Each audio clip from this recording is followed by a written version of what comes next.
Hello, hello, hello, hello. Hi, everyone. Good morning. Oh, man, I left my fan up. Sorry. Sorry, y'all. You're going to have to deal with the fan noise today. It's hot in Dallas. It would be unfair to make me sit in this room without a fan. It might be cruel and unusual punishment even. So, sorry. You got the fan noise, guys. What a flippin' week. Man, 84 people here already. I'm just like, holy goodness. Okay. Thank you, everyone. Good morning. I am Cadilac. I'm an attorney in Dallas, Texas. I practice real estate law, which is very litigious. So I'm in the courtroom. I am a courtroom attorney. I don't do criminal defense, but I love watching other lawyers do their job. I love learning from other lawyers doing their job, and I love watching trials. So I came to start watching this Young Thug trial because it has a very interesting First Amendment issue with the lyrics, our art being used against him. Very interesting to me. So I started watching, and it's a train wreck. Turns out I love watching train wrecks, as we find out, and it has just been nothing but fun for me. So welcome, everyone. Whew. Awesome week. If we're using the word awesome as like awesomely overwhelming. All right, before we get started, I want to say thank you. I want to give a shout out first to to Vonda, who also equipped me with these earrings, y'all. She sent me like a whole goodie package of earrings, which I thought was so cool, and I love them all. These are faces also, like the ones I had on Wednesday. So thank you so much to Vonda. I appreciate it.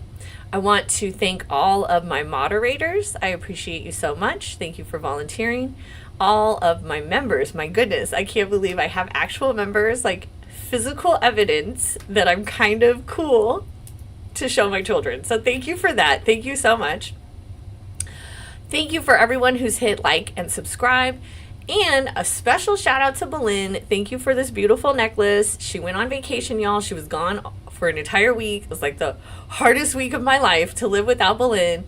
And she picked up this gorgeous necklace for me, and along with a couple other items. So I really appreciate that, Belen. Thank you. All right. Let's get into it. All right. So we all met on Wednesday, and we talked about impeachment.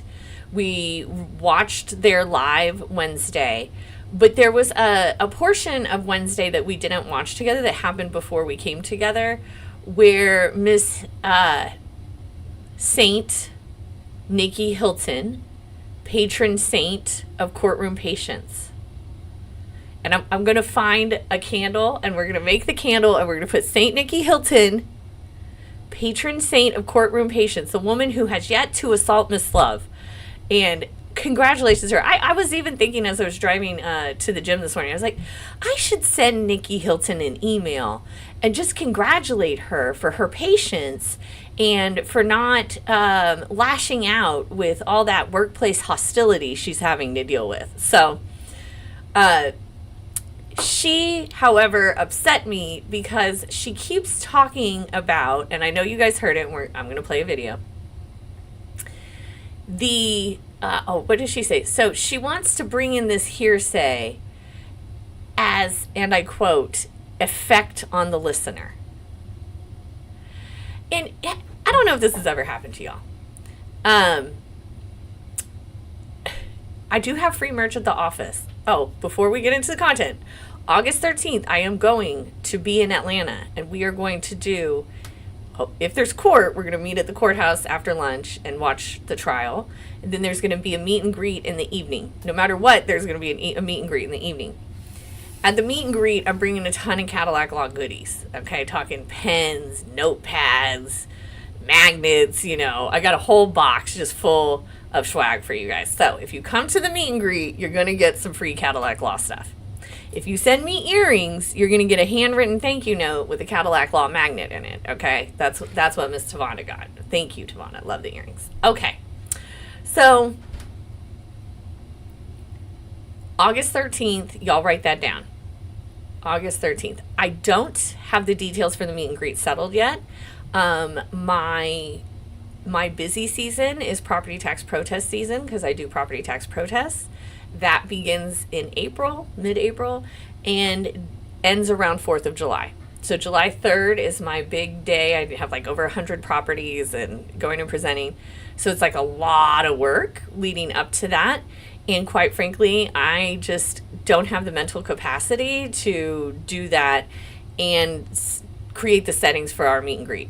So I will be back to me. My brain will be freed up somewhat again on July 8th, and that is when I plan to put together the details, okay? But the meet and greet will be August 13th for sure in Atlanta, Georgia, for sure, okay? Oh yeah, Blue, send me free merch. Look, y'all want to send me stuff? I will take it gladly, and I will write you a thank you note. I love jewelry. If someone could find something for me to do with my hair, like a clip, I would love you forever. So thank you, everyone. Okay. So after July 8th, I will have for you a brain again, and I will get together the information for our meet and greet. Hopefully I'll have the meet and greet information by that Friday. And then soon, but I can't say when, we are going to have merch for the channel. And we're going to start selling merch for the channel, and it's going to be really fun. And I have to try to find, sorry guys, the hair is just, it's herring. It's so heavy. I don't know what to do. It's so hot. Okay, so I'm trying to find a candle so that we can all light a candle to Saint Nikki Hilton, patron saint of courtroom patience. Oh, sorry. Didn't mean to hit you guys there. Okay, so this week, Hilton was on a tear. No, Paradox, I didn't know that other people were having hearings, and I didn't even look. Oh, BT Dub, if by any chance the jury comes back with the Karen Reed verdict while we're chatting today, we'll of course talk about it. However, I'm thinking it'll come this afternoon. So my experience is that the jury will want to go home for the weekend, right? So they'll try to have a decision before close of business today. We'll see. We'll see. Okay. So, it was an intense week, for me at least. Let me go to day 99, where Saint Nikki Hilton kept talking about present sense impression. Or, I'm sorry, effect on the listener. I want to talk to y'all about present sense impression as well. But she was talking about effect on the listener. So let's get into it. All right, so I'm going to work backwards. This is Wednesday. We saw the second half of Wednesday. This is the part of Wednesday that we did not watch together. We didn't get to comment on anybody's fit. So I do want to take a moment and just say I do not like this sweatshirt.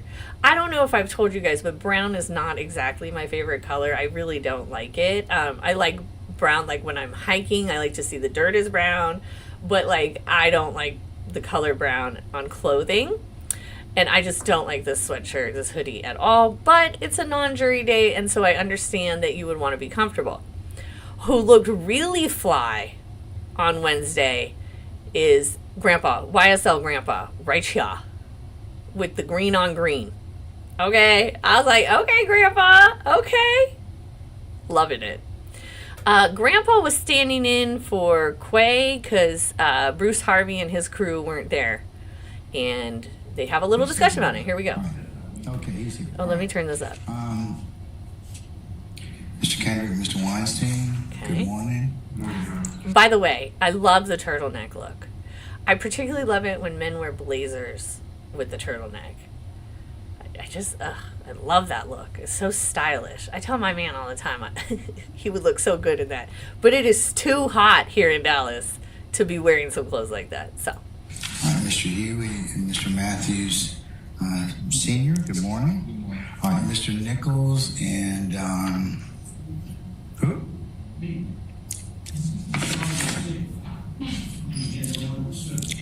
Where is his other two counsels, Miss Westmoreland and Mr. Gardner?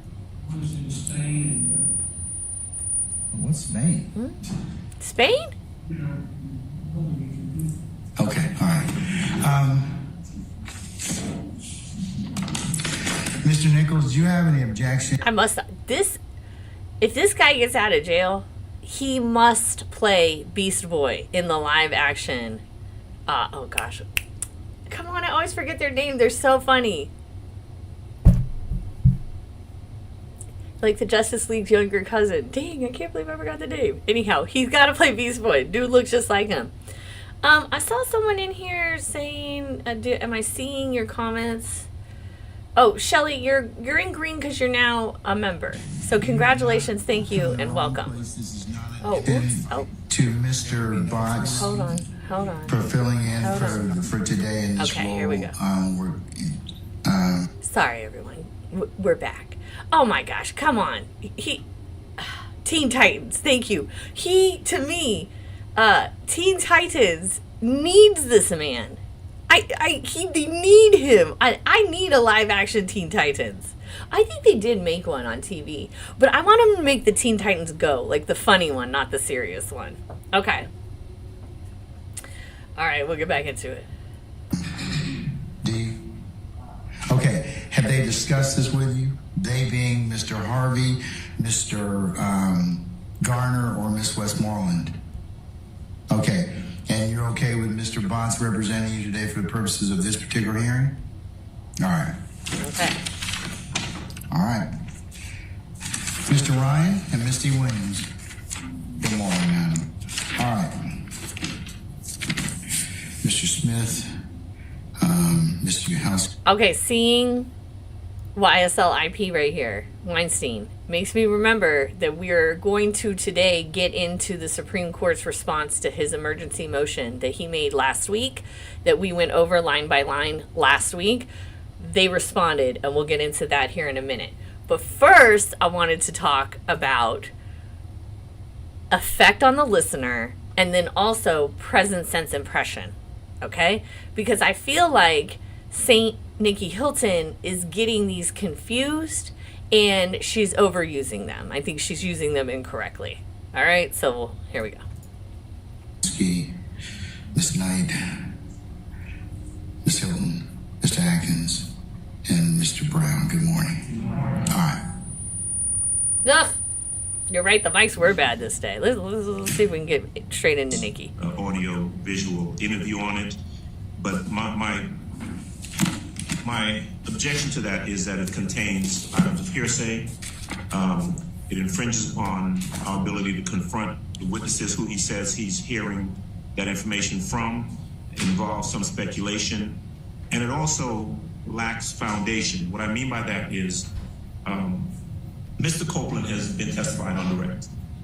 We've not yet gotten to the point where he's going into any detail about what he knows, what he purportedly knows about Donovan Thompson's murder. So he hasn't yet testified that. I've said it before, I'm going to say it again. That sound of paper shuffling, that is the sound of court. Like, when I go to court, it's always just paper shuffling. All day, it's just that sound of paper shuffling. All right, so YSL Adams was making these arguments, and he was on flipping point on Wednesday. The judge actually ruled in their favor, and he did great. And I know, Tavanda, that is your boo. So let's watch him. This is what I know happened, or this is what I heard happen, or this is what I saw or think happened.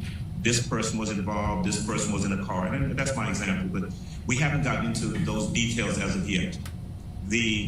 In the excerpts that I've indicated, he does go into that detail, and he is talking about hearing information from Davikian, from other individuals, and he gives great detail about this person was driving. So, for example, if you look at page 488, Your Honor, down towards the bottom, line 22, the detective asked him, for example, so it was Yak driving.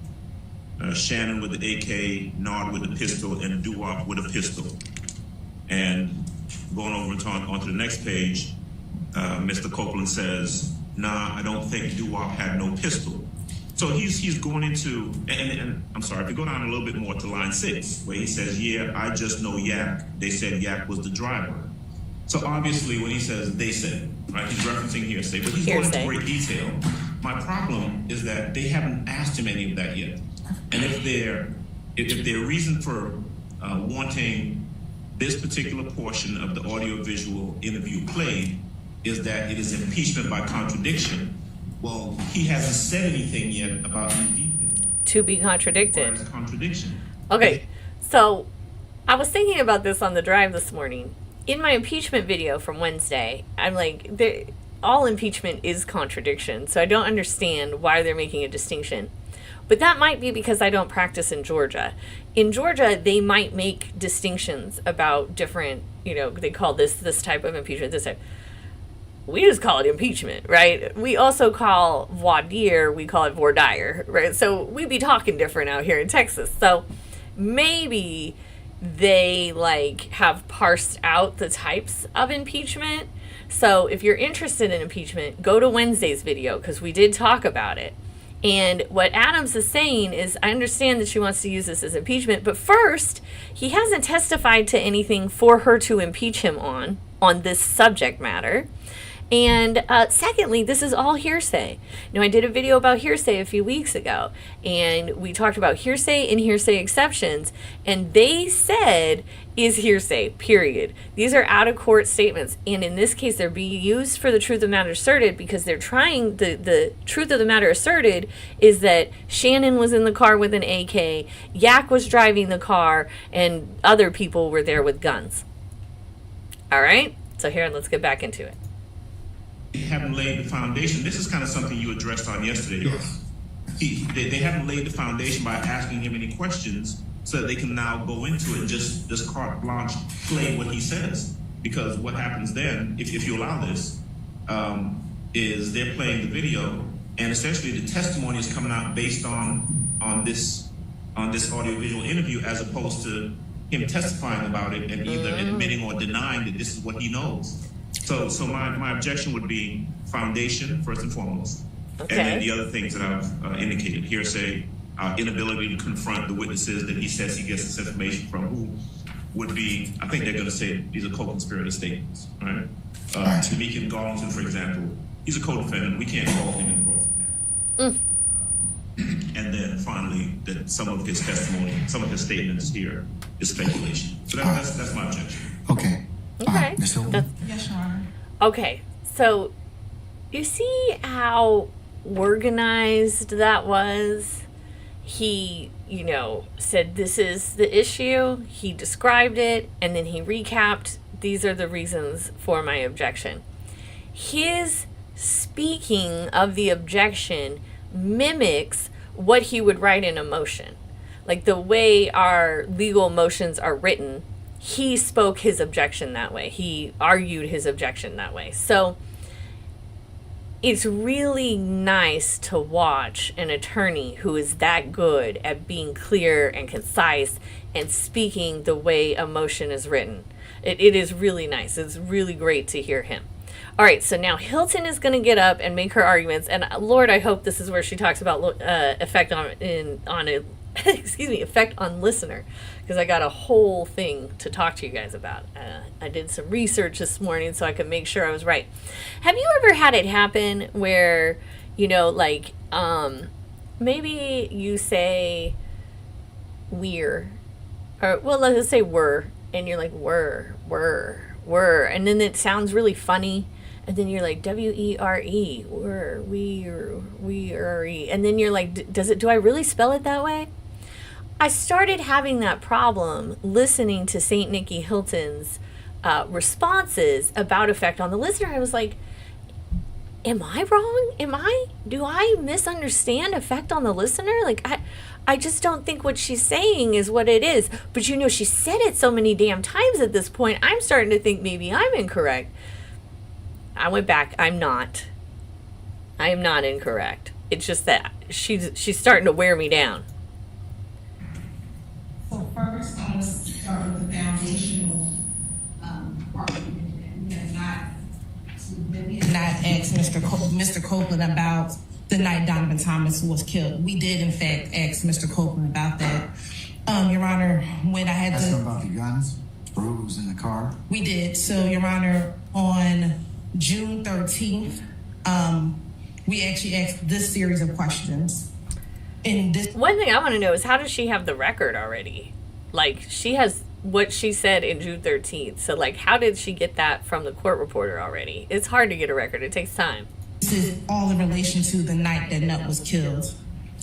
My question to him was, after you left Mechanicsville, did you go anywhere after leaving Mechanicsville from what you remember? Yeah. Do you remember where you went? Pick little D up. Okay. And which little D are we talking about? The one that always be with me. Okay. Is that the little D you referenced as your son? Yeah. Do you remember where you picked little D up? Where did you pick him up at? McDonald's. Where was the McDonald's? On Cleveland Avenue. And when you got to McDonald's on Cleveland Avenue, was there anyone else with little D? Just him and Shannon. Anybody else? Just him and Shannon. When you picked up little D, what did Shannon do? What do you mean? You said you picked little D up. Did you also pick up Shannon? I said I picked them both up. When you picked up both of them, where did you all go? I blanked out after that. You blanked out after that. Okay, why did you blank out? Because they were saying that I got the phone call. Do you remember who called you? So I asked him what occurred in the car. What's happening? He says he blanked out. So at this point, if he blanked out, he does not remember anything that happened in the car, which would be the conversations that he had with little D. And, well, what he's now saying is Shannon, but previously he told the detectives that Nard was in the car with him. And I believe that I asked him further on, and we don't have this part of the transcript, did Nard ever get in the car with you? He says, no. So, Your Honor, we have confronted him as it relates to what occurred. Let me go further. Excuse me. I'm going to go down to the transcript. Now, before Monton called you, did you, Shannon, and Little D have any conversation about nothing? How did they get the transcript? How did they have the transcript like that? That's crazy. Being killed. No, was his response. That's a complete contradiction to, that's impeachment by inconsistent statement that he said no, they did not have any conversation about Nutt being killed. So as far as foundation is concerned, we have met the burden of the fact that this statement now comes in, one, impeachment by contradiction, but two, as a prior inconsistent statement. As far as hearsay, Your Honor. Okay, so remember, YSL Adams just had like 3 or 4 objections. First was foundation, the next was hearsay, and then I don't remember the other 2. So at least St. Nikki Hilton is going in an order and not just jumbling everything she said. But I believe part of the reason she's able to go in this order is because he presented so clearly. K-Way, I saw your comment about Shard being a great lawyer, but his arguments aren't as concise, and I agree. I agree with you fully. He is a really good lawyer. He is a very passionate lawyer. But if you take the way he presents an oral argument versus like YSL Adams presents his oral argument the way he presents a written argument. That's going to make it easier for everyone in the audience, particularly the ones with law licenses, to understand. So, oh, Danny says it's a transcript of the interrogation video. Okay, because I think she was saying what she had asked him in court. I'm pretty sure that was a live court transcript that she was reading. I don't know. And by the way, they don't have transcripts of the jail calls. They have like 18 hours of jail calls, but no transcripts of them. Like, what the F? You've already ruled that what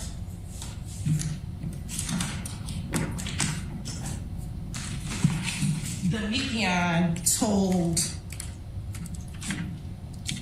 Copeland in the car comes in as co-conspirator hearsay. The court has already made a ruling on that. And when you look at page 488, starting at line 1, Detective Thorpe's question is, okay, so let's go back to Nutt. Make sure I got everything right. Demekian pretty much told you it was him, Shannon, Nard, Bentley. Copeland corrects him. Nah. It was Demekian and Thug, D and Thug and the girl. Supposed to went to Bentley's house. This is based upon what Demekian told him. Because you feel me? And when they got finished doing that, they supposed to pull up on him at the house. But I think the girl Bushi, you know what I mean? That's the girl who's supposed to, she know what's going on.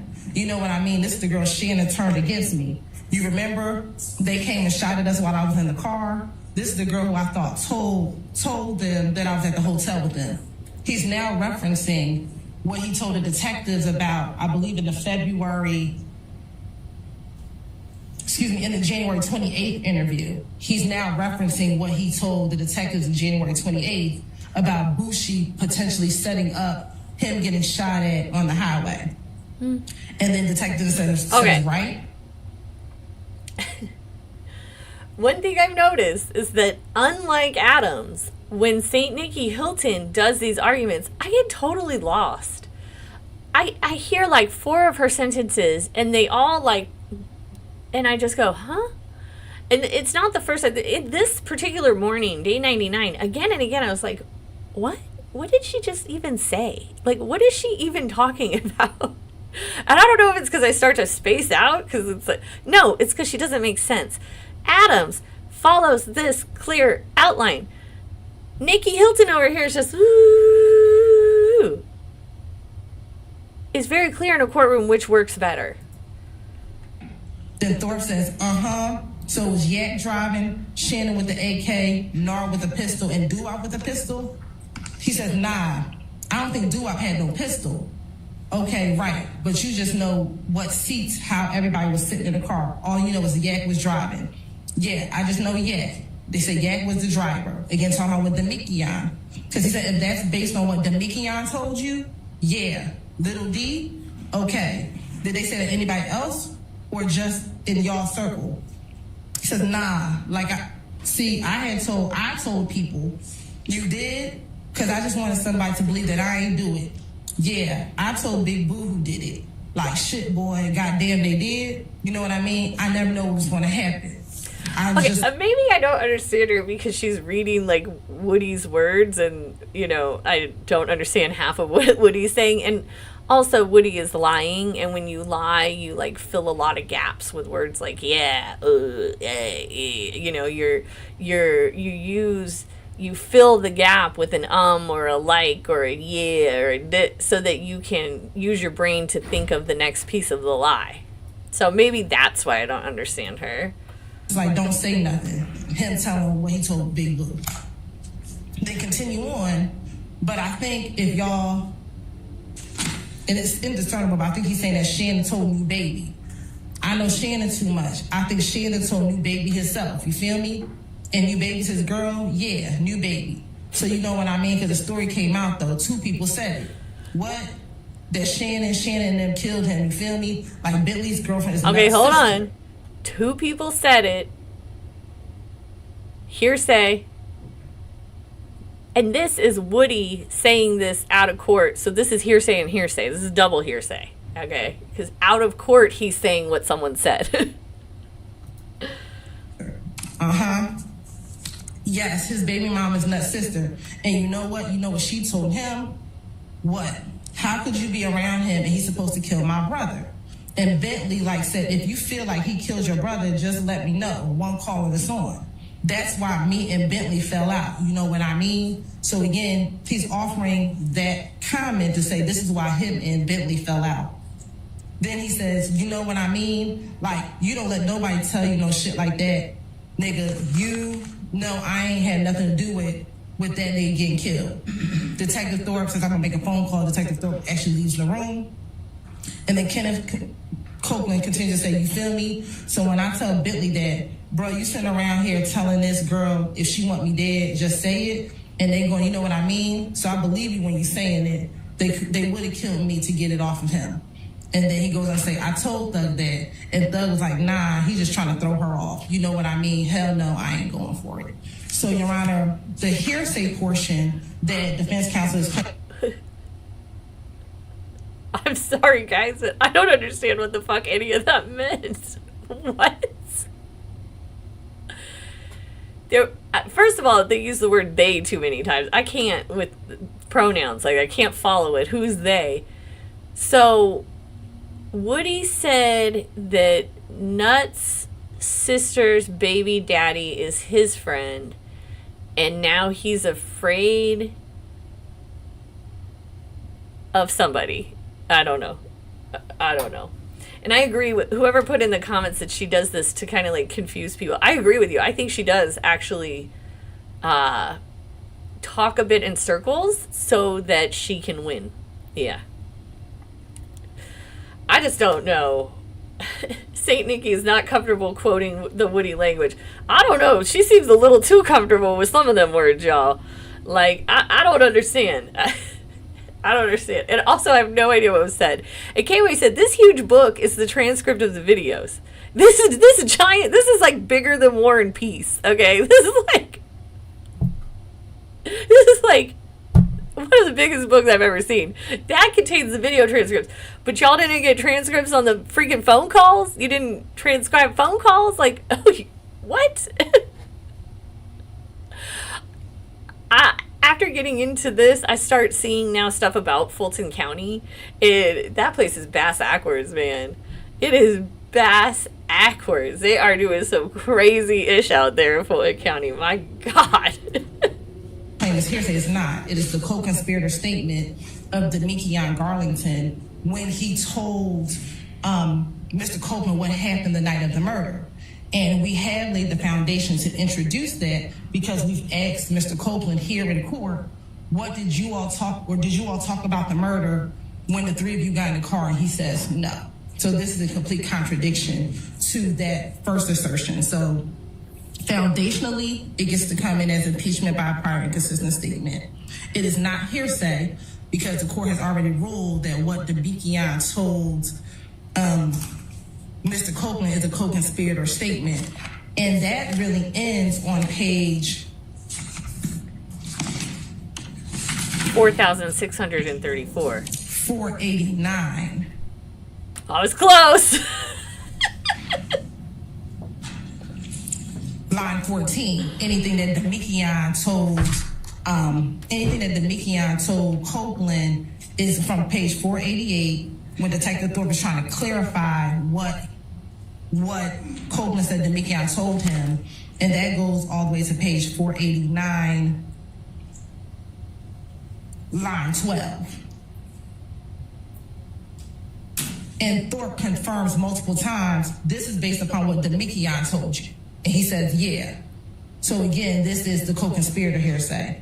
After line 14, that's when he begins What page now? On page 489, that goes into who Copeland told about it. So Copeland is now saying, I told Big Boo about it. And he told Big Boo not to say anything. Who's Big Boo? I already forgot. Who was Big Boo? I have no recollection of even hearing about Big Boo. Going from line 14, page 489 to the end, 491 at line 10? No, that's only from page 489, line 14 through page 489, line 24. Okay. Then when you flip onto page 490, this is Copeland telling the detectives that he thinks Shannon told New Baby. I feel really sorry for whoever had to transcribe that shit. Like, whoever's job it was to write this 4,000 page transcription, to have to sit and listen to those videos and, oh my God, that person. They're a saint too. We're going to just call them Saint Transcriber. Okay, like, wow. Wow. I don't have the patience for this. Okay, let's see. Big Boo was part of Rock Crew, one of the OGs on Thug Side. Okay. Ooh, all right. Our first super chat of the day. Thank you so much, Lori, for the $1.99. I appreciate it very much. Man, Nikki Hilton was talking about this all morning, and we still haven't gotten to it, but we'll get there. Oh, sorry. Everyone's thinking. And he's saying that more people knew about the murder, so his thought is that maybe Shannon told New Baby. Now that is speculation. The state It is has speculation. No objection to taking out that portion of it. What part? So that would be page 490. Why, if you had no objection to taking that out, why are we even in front of the judge? Why not just take it out and then go in front of the judge of the things you have an objection to? That just doesn't even make sense. It just like, it's so inefficient. I guess maybe like because I am a civil attorney, I'm about to go on a tangent, guys. I am a civil attorney, right? So I am hired by regular people. These regular people pay me a retainer. I bill against the retainer at my hourly rate, which, by the way, I was listening to some things about the corruption and the Nathan Wade thing and that stuff. Nathan Wade is only charging $250 an hour. I could not believe it. I couldn't believe it. I charge $350 an hour. Now, I'm an LLM, but like, come on. I don't know. So anyhow, regular people are paying me, right? And so like, it's your aunt's actual regular hard-earned money. So if I see some stuff that I know I know it's okay to redact, or I know that it's not going to get in, like I know it's super unlikely to get in, I'm going to make like a cost efficiency decision, right? Like if that is not the most smoking gun piece of evidence, then maybe I don't waste my client's time and money trying to argue to get it in, right? Maybe I don't waste my client's money trying to do things that I know won't necessarily be successful and or won't necessarily win the trial for me. But see, that's the difference between me and the government, right? The government prints money. And so the employees of the government, they just think that money, well, they'll just print some more, right? Why not? And it's kind of a logical conclusion on their part because, they do print the money. So our governments, especially our local governments, Jesus, they are constantly wasting our money. I can't even tell you about my employee, my friend who is an employee of the government, who wasted her whole day yesterday with another employee of the government who was mad about some dumb stuff. And it's like, oh my God. And when she told me the story, I was like, I want my tax dollars back. Send me my money back. My employees would not be able to spend their 8 hours of that day doing that, dicking around with what you did. Hell no. So the government, they don't care. Like they have a limitless budget. They print the money. So they're going to show up with like stuff I would never. If I already know I'm okay with it, I already know it's speculation, I'll redact it. There you go. There's my pop off for the moment. While I'm popping off, thank you everyone who's here, everyone who's commenting. I see this is a lot of comments today. I appreciate it. Right now we are watching footage from, when was this, Wednesday? They are not in court today. They were not in court yesterday. They are technically not in court on Monday because on Monday they're going to do the in-camera review of the transcript of the ex parte, and the judge is going to look for privileged information, which is a fucking joke because if a court reporter is there, it cannot be privileged. If there is a record of it, it was not privileged. Privileged, by its very core of the definition, means secret and private. So that waste of taxpayer dollars will occur on Monday. And then on Tuesday, I think they're having the show cause, and I hope they're playing that. If they do, we'll definitely talk about it.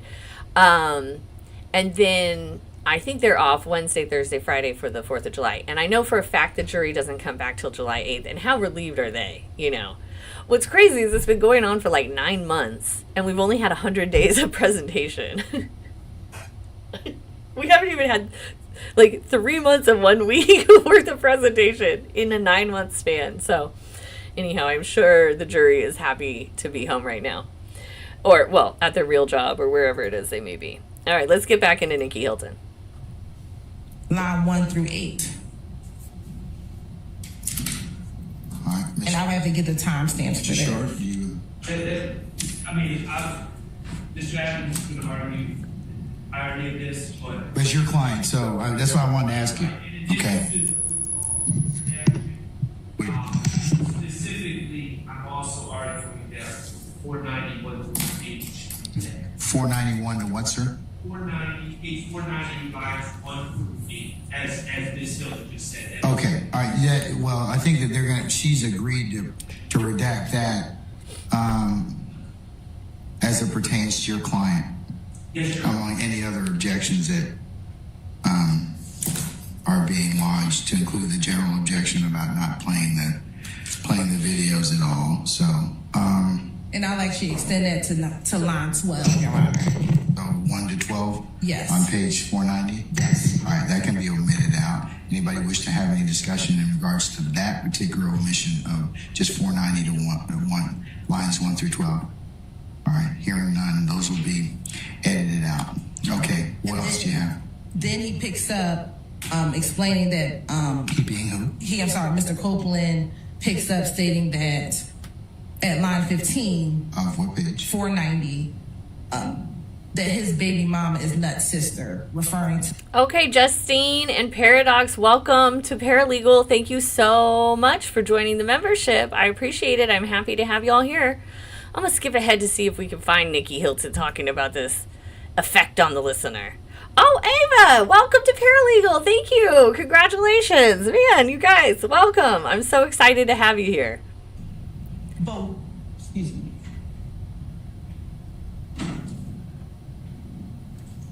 Look, interns over here chatting with Adams.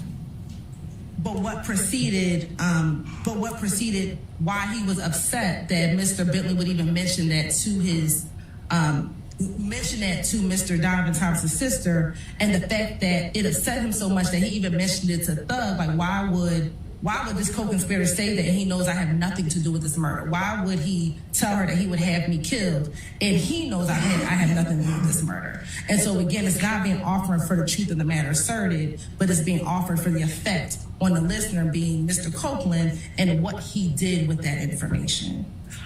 Thank you, Nikki. We finally got to it. Okay. So, if you want to know about truth of the matter asserted, go to my hearsay video I did about 2 weeks ago. It's in the lives. Okay. Now, what she just talked about was effect on the listener. All right.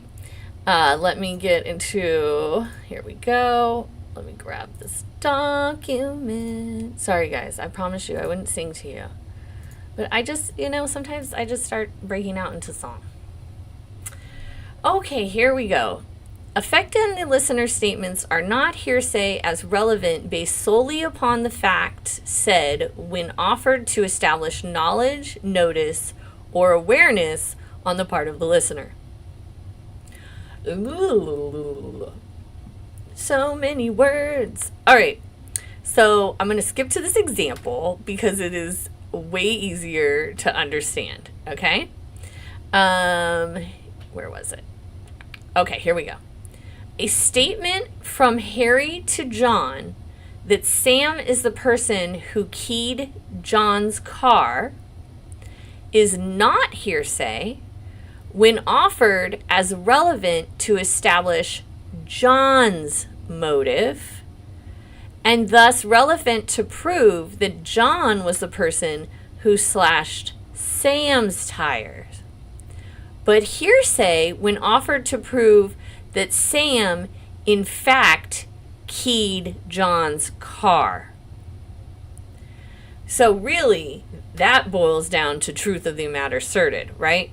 If the matter asserted is that Sam keyed John's car, then a statement from Harry to John that Sam did it is hearsay that is not allowed. Okay, there's no, it's not allowable hearsay. However, if John is testifying if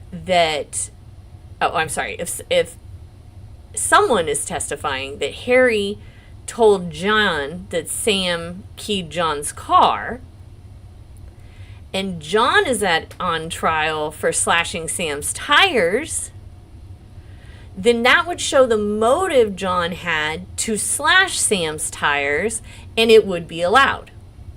So the effect of the listener, the effect of Harry's statement to John that Sam has keyed your car is the motive for John to then go slash Sam's tires, which in this scenario is what is at issue. Lord, that's a lot of words. That's a lot of words. But it boils down to these statements cannot be about what is at issue. They cannot be about the truth of the matter asserted. Okay? And in this example, the giving of a limiting instruction is appropriate, which means that the judge would tell the jury, when you heard statements about, from Harry to John about Sam, you may only analyze those for motive. Okay. Let me go on into this article, which is I found online from SSRN, so I want to give them credit. Statements made to a police officer relied upon by the police officer and thus shaping the police officer's subsequent conduct or investigation is frequently referred to as investigatory background or similar terms. Similar to inextricably intertwined other crimes, wrongs, or acts evidence, an investigatory background statement linked closely in point of time and space to the criminal event serves to complete the story or fill in chronological voids, to give the jury a complete picture at trial of the investigation, and to ensure the jury is not confused in a way that would be unfavorable to the prosecution. Okay. When offered as investigatory background, the evidence is not hearsay. I don't know why she doesn't just say investigatory background. Oh my goodness. Thank you, Red Bunny, for the $9.99 super chat. Oh, how generous. Thank you so much. I appreciate you so much. And thank you for being one of my mods. I appreciate your work, y'all. You really, Wednesday there was someone up in here and y'all really did great work. I really appreciate you. Thank you, Red Bunny. Okay, so that is so confusing, right? So it's understandable how it could be confused. What's not understandable, is why St. Nikki Hilton keeps misusing it. All right, so now that I've read you that, I'm going to go back and play her. And while I do that, I'm going to run to a quick comfort break and I'll be back. So listen to her and this effect on the listener argument she makes. All right, here we go. Response as to, what's the state's response as to that, basically 490 lines 15 through 22? Yes, Your Honor. What, because it is a hearsay statement from Copeland's relaying what Nutt's sister and Bentley told him. So let's put it in further context. Bentley, the state alleges, is a co-conspirator in the YSL gang conspiracy. He's an unindicted co-conspirator. He's an unindicted co-conspirator. And Mr. Copeland has just reiterated Bentley's role in the murder of Donovan Thomas, that he is the place where both the car gets disposed of as well as the guns get disposed of. And so what he is saying to the police is, Bentley and I have now fallen out. Bentley and I are no longer friends, given what he is telling this woman about wanting to kill me when he knows I had nothing to do with this murder. And so we're not offering it for the truth of the matter asserted as to whether or not Bentley actually said, if you feel like you killed your brother, just let me know. One call that is on. It is the effect that had on Mr. Copeland, and in turn, what he does with the information. Even if I'm back, my cover breaks take 2 seconds. Okay, me and Glanville, we got the same size bladder. I just go faster. All right. If Nikki Hilton would even just say it shows his motive, then it will be a lot easier to make her point. The one thing I learned is there are like key words. There are,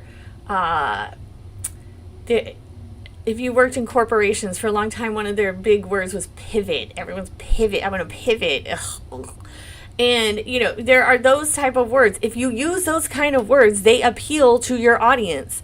In this case, it's not, Your Honor, it's not hearsay because it shows the effect of the speech was his motive. Clear, concise. I imagine if Adams was making this argument, he would be concise. Confronts Bentley about it, but then he also asks Thug about it as well. And that is why, to put what he did with Thug into context, that the jury needs to understand what preceded that. Not that we're offering it for the truth of the matter asserted, but what preceded. Preceded or proceeded? But, Y'all got... excuse me. They have got to quit handing Nikki Hilton notes, y'all. Let the woman do her job. Stop interrupting her with your notes. And this saint just grabs the note and looks at it. This is why she is the patron saint of courtroom patience, y'all. Oh, I swear to God. You shove notes at me, that is a way to get a level 10 look out of me. And I'm talking level 10 angry.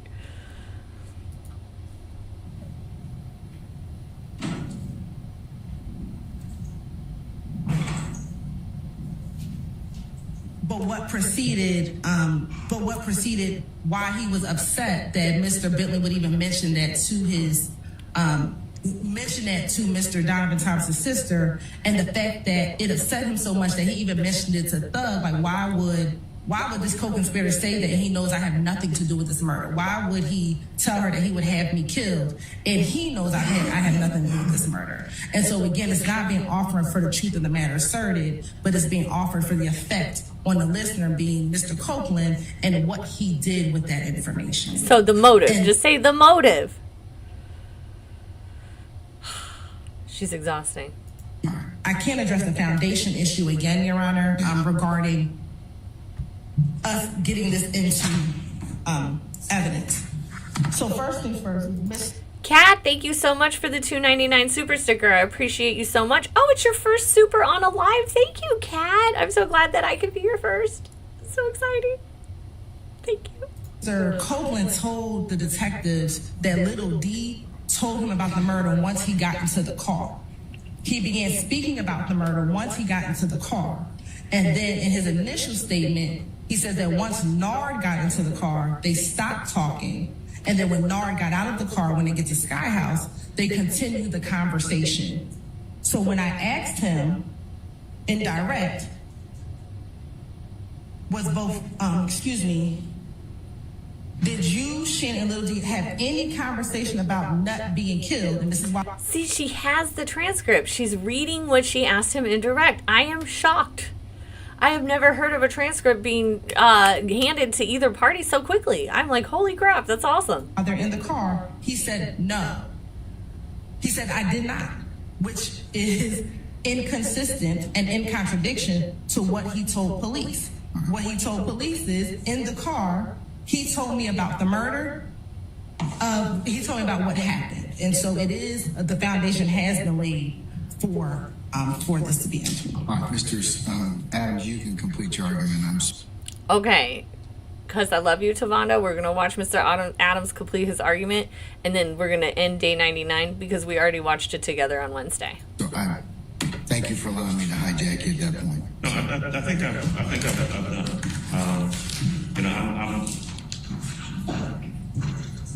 I'm recounting what I recall from his direct testimony. I still don't think that there's been specific enough questions asked of him on direct such that what would be played in this would be impeachment by contradiction. And also, I've got to say, I reject the thought, going back a little bit. I just love how he talks. I just love it. I reject the thought. Like, I love that. I love how he talks so much. The other argument that, Bentley's an unindicted, everyone's an unindicted co-conspirator. They hear the state tell them. Okay, so I don't know if we missed it, but she was saying O.G. Bentley is an unindicted co-conspirator. Well, I'm an unindicted co-conspirator then. YSL Adams is an unindicted co-conspirator. The judge's grandmother is an unindicted co-conspirator. Because if you're not indicted, you're not a co-conspirator. Hello? It's crazy. Okay, thank you so much, Mermsy, for for the $2 super chat. I appreciate it. And I'm glad you love the channel. You know, I've been live streaming this, my recaps of this trial since it started. And I'm just so glad that other people found me and that y'all enjoy this stuff. So, okay, I just love Adams so much. So we're going to watch the rest of Adams, and then we're going to move on to the Supreme Court's response of IP Weinstein's motion. If their name is referenced, they had some conversation about it. If they were around when something happened, they're an unindicted co-conspirator, and so their statements automatically come in. And I reject that. If they believe that Bentley was involved in the commission of Nutt's murder, they could have indicted them and charged them just as a co-defendant, as opposed to what they're arguing now as an unindicted co-conspirator. Okay. So I'm going to rest on all the arguments I made previously and ask you that these items be kept out. Okay. All right, the court's had an opportunity to consider both arguments of counsels for the defense and for the state in regards to lines 488 line 1 to 491 line 10 and the corresponding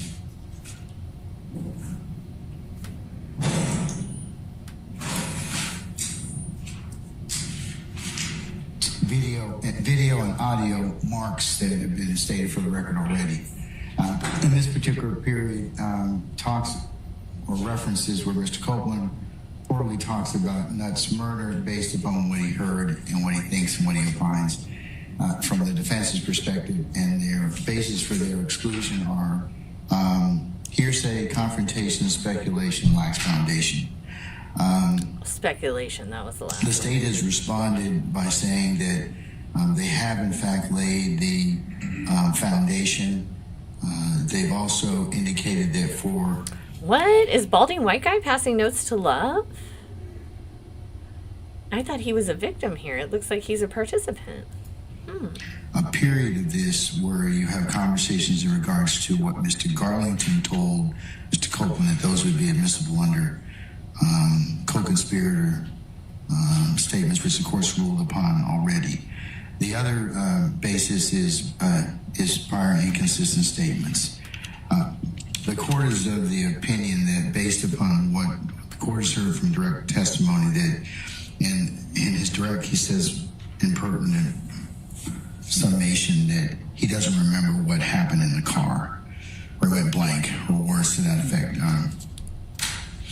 Without having a transcript, I can't say the exact words, but the court is of the opinion that the state has asked a predicate foundation to explore. AJ Taylor, I call him poor balding white guy stuck in the middle, but now he kind of looks like he's participating, so maybe he's just balding middle chair guy, because we can't forget the balding. I'm sorry. For Mr. Copeland, impeachment, at least impeachment by contradiction or prior inconsistent statements. So I'm going to omit those and allow the state to play that portion of the tape over a defense objection. Mr. Of course, Adams, they're being admitted. A lot of you have asked what a continuing objection is, and I have answered that several times, but I'm just going to say it another time here. Here in Texas, I've always called it a running objection, but you make an objection, and if you have a continued objection, when that subject comes up, you don't have to stand up and say objection again and again. We already know it's objected to. It's coming up. Okay. So, on the 27th, which was yesterday, I almost said on and then yesterday, and then that would have been bad because we all know I hate that, right? So I didn't say it, but on the 27th, which happened to be yesterday, the Supreme Court of Georgia was able to review the petition for writ submitted to them by YSL Weinstein, aka YSL IP. Okay.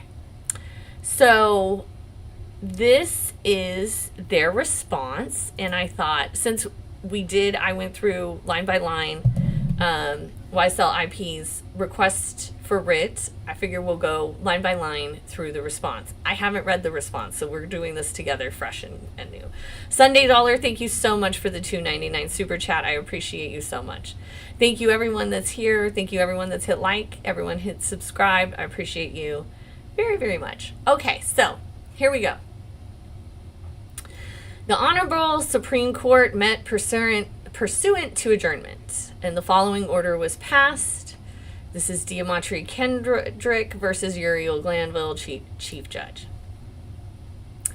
Petitioner Diamante Kendrick, who is facing trial on murder and other charges in Fulton County, filed directly in this court an emergency motion seeking original relief in the form of mandamus against Chief Judge Uriel Glanville and a stay of proceedings. If you remember, we went through those line by line. Kendrick filed in the Superior Court a motion to recuse Chief Judge Glanville after he became aware of an alleged ex parte meeting on June 12, 2024, between the judge, assistant DA, and a state witness and the witness attorney. Chief Judge Glanville did not refer Kendrick's motion to recuse another judge, see Uniform Superior Court Rule 25.3, and instead decided the motion himself and denied it. All right, so let's look at the footnote.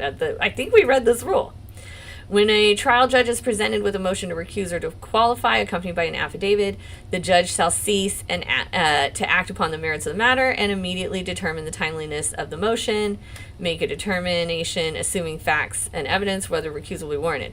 If it is found that the motion is timely, and this is italicized, right?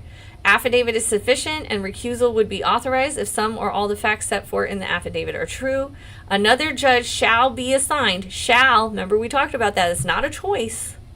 It's not may, not might, not could. Shall be assigned. Let's see.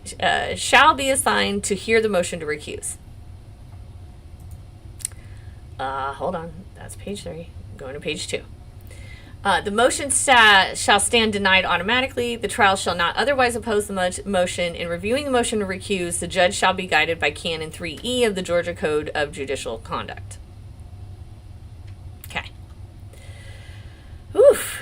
Here we go. Excuse me.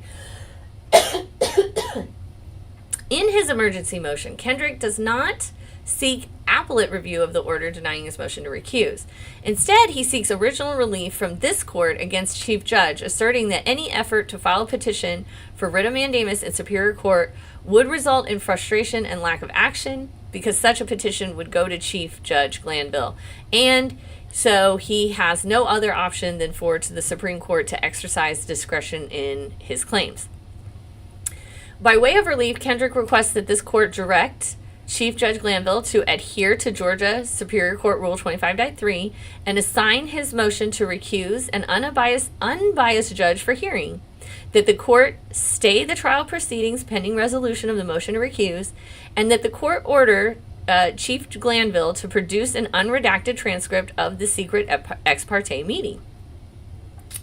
Although this court has the power to grant original relief in the nature of mandamus, it has chosen to maintain its general status as an appellate court and exercise its original jurisdiction only in extremely rare situations where need has been shown. And before this court will consider exercising its original jurisdiction, hello Lauren, the petitioner must show that he has sought and been denied access to the proper channels for seeking relief in a trial court. All right. So, the petitioner went straight to the Supreme Court because they said, we aren't going to get access to proper channels from this court. And that's true because Uriel Glanville already denied another court reviewing it. So I guess they could have gone to the appeals court, is probably what they should have done. It is well established that a petitioner seeking mandamus relief against Superior Court judge may file petition in the appropriate Superior Court. Okay, so that's the issue. So I guess in Georgia, if you want mandamus relief, you can go to Superior Court.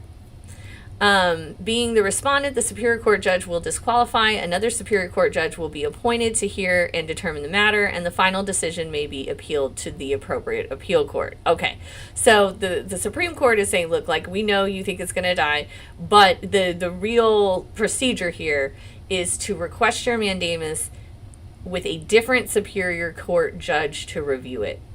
And then if that fails, that is when you can appeal. All right. Here, before seeking original mandamus relief from this court, Kendrick is required to show he first sought and was denied access to proper channels for seeking relief in Superior Court, and he has not made such a showing. He admits that he did not file the standalone mandamus in the Chief Judge in Superior Court. Although he expresses concern that filing mandamus in Superior Court would be futile because the petition would be assigned to Glanville, that is not so. As explained in Brown, if Kendrick were to file mandamus petition in Superior Court naming Glanville as the respondent, Glanville would be disqualified from presiding over the matter, and a different judge would consider his petition, and either party may appeal the final decision. Accordingly, the emergency petition for writ mandamus and stay is dismissed. Okay. That's not that bad, though. It's not bad. That's not doom and gloom, because what the court has said is like, look, there's rules. We have to go through certain procedures to get to maybe where we want to be.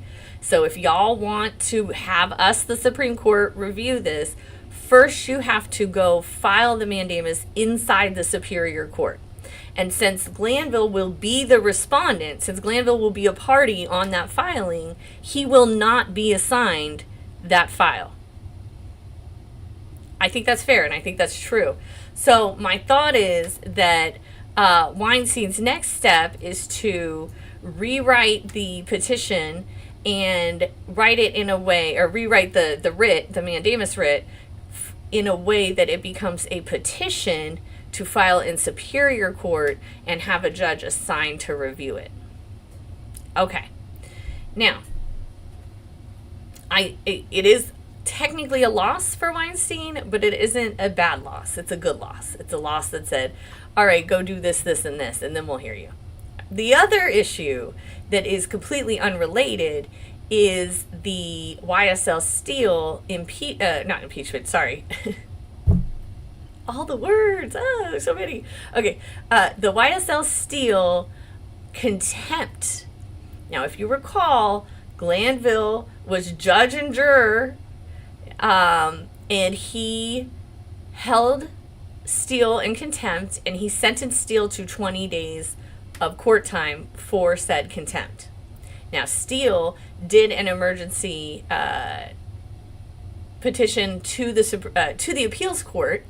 The appeals court said you can have the bond. Oh, no, they didn't say they could have the bond. The appeals court said, oh, we can't touch this. It goes to the Supreme Court. The Supreme Court already looked at it and said, we'll give you the bond, the supersedious bond. Remember, we talked about that. And then we will look at it. So the fact that they've already looked at the Weinstein means something to me. Like, that's really a lot sooner than I thought. And that also means to me that they should be looking at the Steele appeal really soon as well, because I believe, well, maybe not, because when Steele filed for the bond, that was an emergency because he was going to go to jail if the bond wasn't issued, right?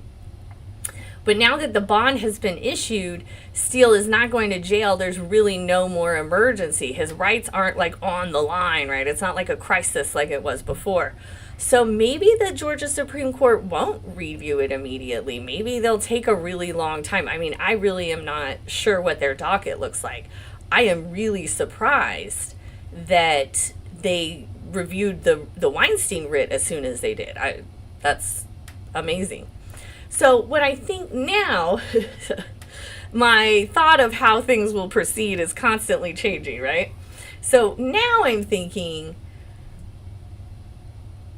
Weinstein will file his petition. I'm hoping he's working on it right now. Maybe it's even filed. Maybe he's filing it today. There will have to be a stay on this proceeding,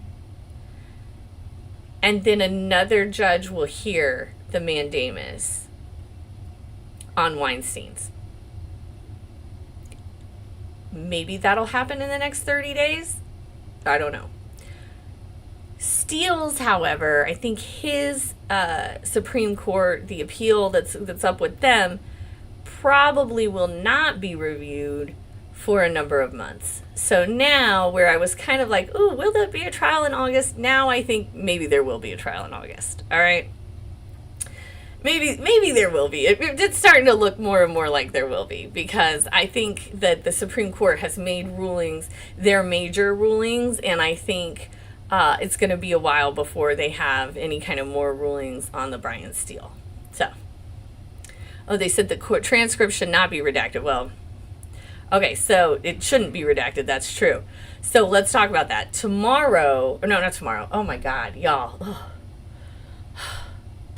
I thought tomorrow was Monday for a minute. Ooh, that was so scary. Ooh, sorry guys, sorry. Don't panic. Tomorrow is Saturday.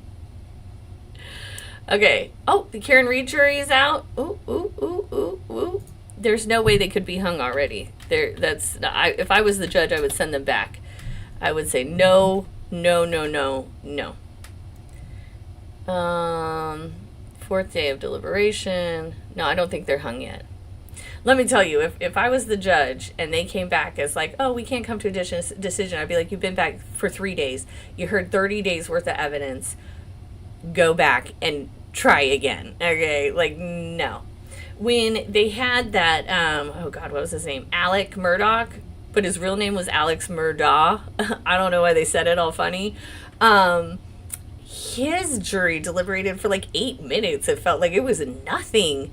They had a good old 20-day trial and they deliberated for like, I don't know, it felt like seconds, but they came back with a unanimous guilty. So I don't know. I felt like if I had been the judge in that one, I would have sent him back again too. Like, hold on guys, you saw 30 days worth of evidence. You can't just make a decision like that. Like these are important decisions. Go back and talk about it.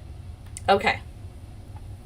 So now, based on all this stuff that has happened, I do believe we will be together August 13th in Atlanta. I do believe we're going to be able to watch court together August 13th in Atlanta, Georgia, because I do believe they're going to continue on.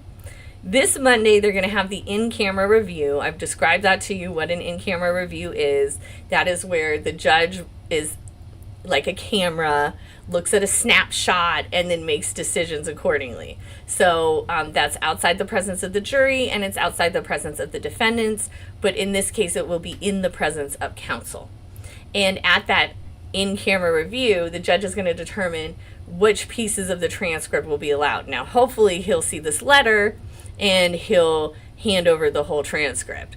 But my guess is he's going to try to, redact the questionable things that came out of Love and Hilton and his own mouths.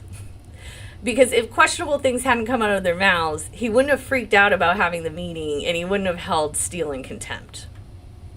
It's like basic human nature shit. You know what I'm saying? Like, real human nature 101, right? Pretty wild. Okay. If a jury can't make a decision, they can send the judge can send them back to redeliberate. If a jury goes back for like 2 hours or something, like, oh, we got no decision. No, get back there and make a decision. But if a jury comes with a unanimous decision really quickly, like, usually judges are not going to send them back. The reason I thought they should be sent back on Alec Murdaugh was because it was like murder and his life was on the line. I had a jury trial one time. My jury took like 5 minutes. Like, I didn't even make it to the bathroom and back. And they were ready. They agreed with me unanimously like this. Okay. But nobody's life was on the line. Like, when someone's life on the line, it's a little more of an important thing, I think. Yeah. Okay, so that is Weinstein's. That is the result of Weinstein, not Weinstein.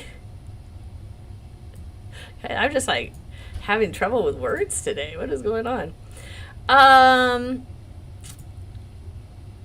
On Monday, they did 10 hours of motion hearings.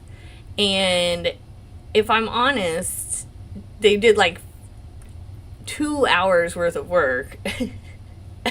They were there forever.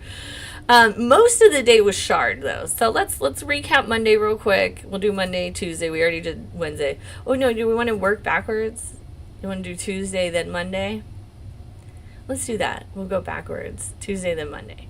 All right, so again, we're in motions hearings. All right, all these motions have to do with videos that have Woody and whether or not the state can use them to show that Woody is lying, which to me is a complete and ridiculous waste of time because Woody already said he's lying. Woody already said on the stand, I am a liar, I lied about these things, I lie for convenience. So, like, why we're even wasting anybody's time is beyond me. But I don't manage Fulton County. Here we go. To hear the actual audio and video to compare it to the transcript. I know the court will let us know that. But my position is that those sections contain testimonial statements that are not relevant. They can contain some hearsay, and they contain statements from the witness that is simply his opinion. And for all of those three reasons, they should not be admitted. All right, sir. Ms. Hilton, what's the state's response as to those particular line and, should say page and line references? Wow. Y'all, I think I saw this skirt at Banana Republic like 5-6 years ago. It's cute. And I'm pretty sure I tried it on and I decided not to buy it. And now that I see it on her, I actually regret not buying it because it's really cute. I do have a question here. The portions of this particular section, Your Honor, and it will begin on page 413 at 411-14. Literally, when I saw the skirt on her on Tuesday, I went, oh, I should have bought that skirt. Damn. 411-14 Yes, Your Honor. through. 413-35. Okay, what's the state's position? I'll decide whether I need to hear it or not, but Your Honor, we believe that Mr. Coleman is talking that it's from not rumors, but from his personal knowledge about the fact that Quindarius Zachary is purchasing guns on behalf of members of YSL. Quindarius Zachary is an unindicted co-conspirator. Part of the state's theory. There's that unindicted co-conspirator bullshit. All right, remember, we just heard Adams address that on Wednesday, but she's bringing it up here on Tuesday. Unindicted co-conspirator. Come on. And a number of instances is that Mr. Zachary was a straw purchaser for a number of guns that were recovered by YSL members. Specifically, the one gun that Mr. Copeland has in his possession, in fact, the reason for the arrest that brought him into this interview was a gun that Mr. Quindarius Zachary purchased on his behalf. This section talks about where Mr. Zachary purchasing those weapons from. And we believe that that is validated before the jury is going to the overall gang conspiracy in this case. It's not hearsay, it's what Mr. Copeland knows. Paradox, you think she's watching So me? if I could just respond yes, briefly. And Okay, I gotta say, Adams always looks so fly. So does YSL Silver Fox. Okay, but I am just loving this pale blue suit. Like, the colors in this courtroom have been fantastic. You know, most courtrooms you don't see this much color. Okay, you don't see bright greens and pinks and stuff. Usually, especially like at federal court, everyone's in gray and black and navy. It's very boring. But man, I just absolutely love this. and then For trial, the state will like to play prior to this and you can hear the Constitution. Because while there is a transcript, there are some things that are indiscernible that I think the court will need to listen to and hear. Mary, none of us can hear them really. The sound in the courtroom was really bad this week. And not just solely rely on the transcript. I'm fine with doing that, and then perhaps I'll hold my commentary until after you've heard it. okay, all right, let's play it, please. Okay. 411, 14 to 413, 35. All right. Now, y'all, I just need you to know, I had a brain injury when I was in my car accident, and my audio processing piece of my brain is kind of not as good. So I can't understand a fucking thing what he says. Like, usually when I watch TV, I watch with the subtitles because I oftentimes have a hard time understanding. And I cannot understand a thing, not a single thing that Woody says.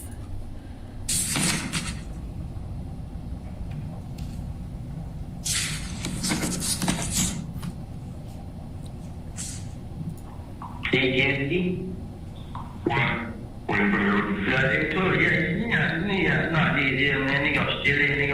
personality.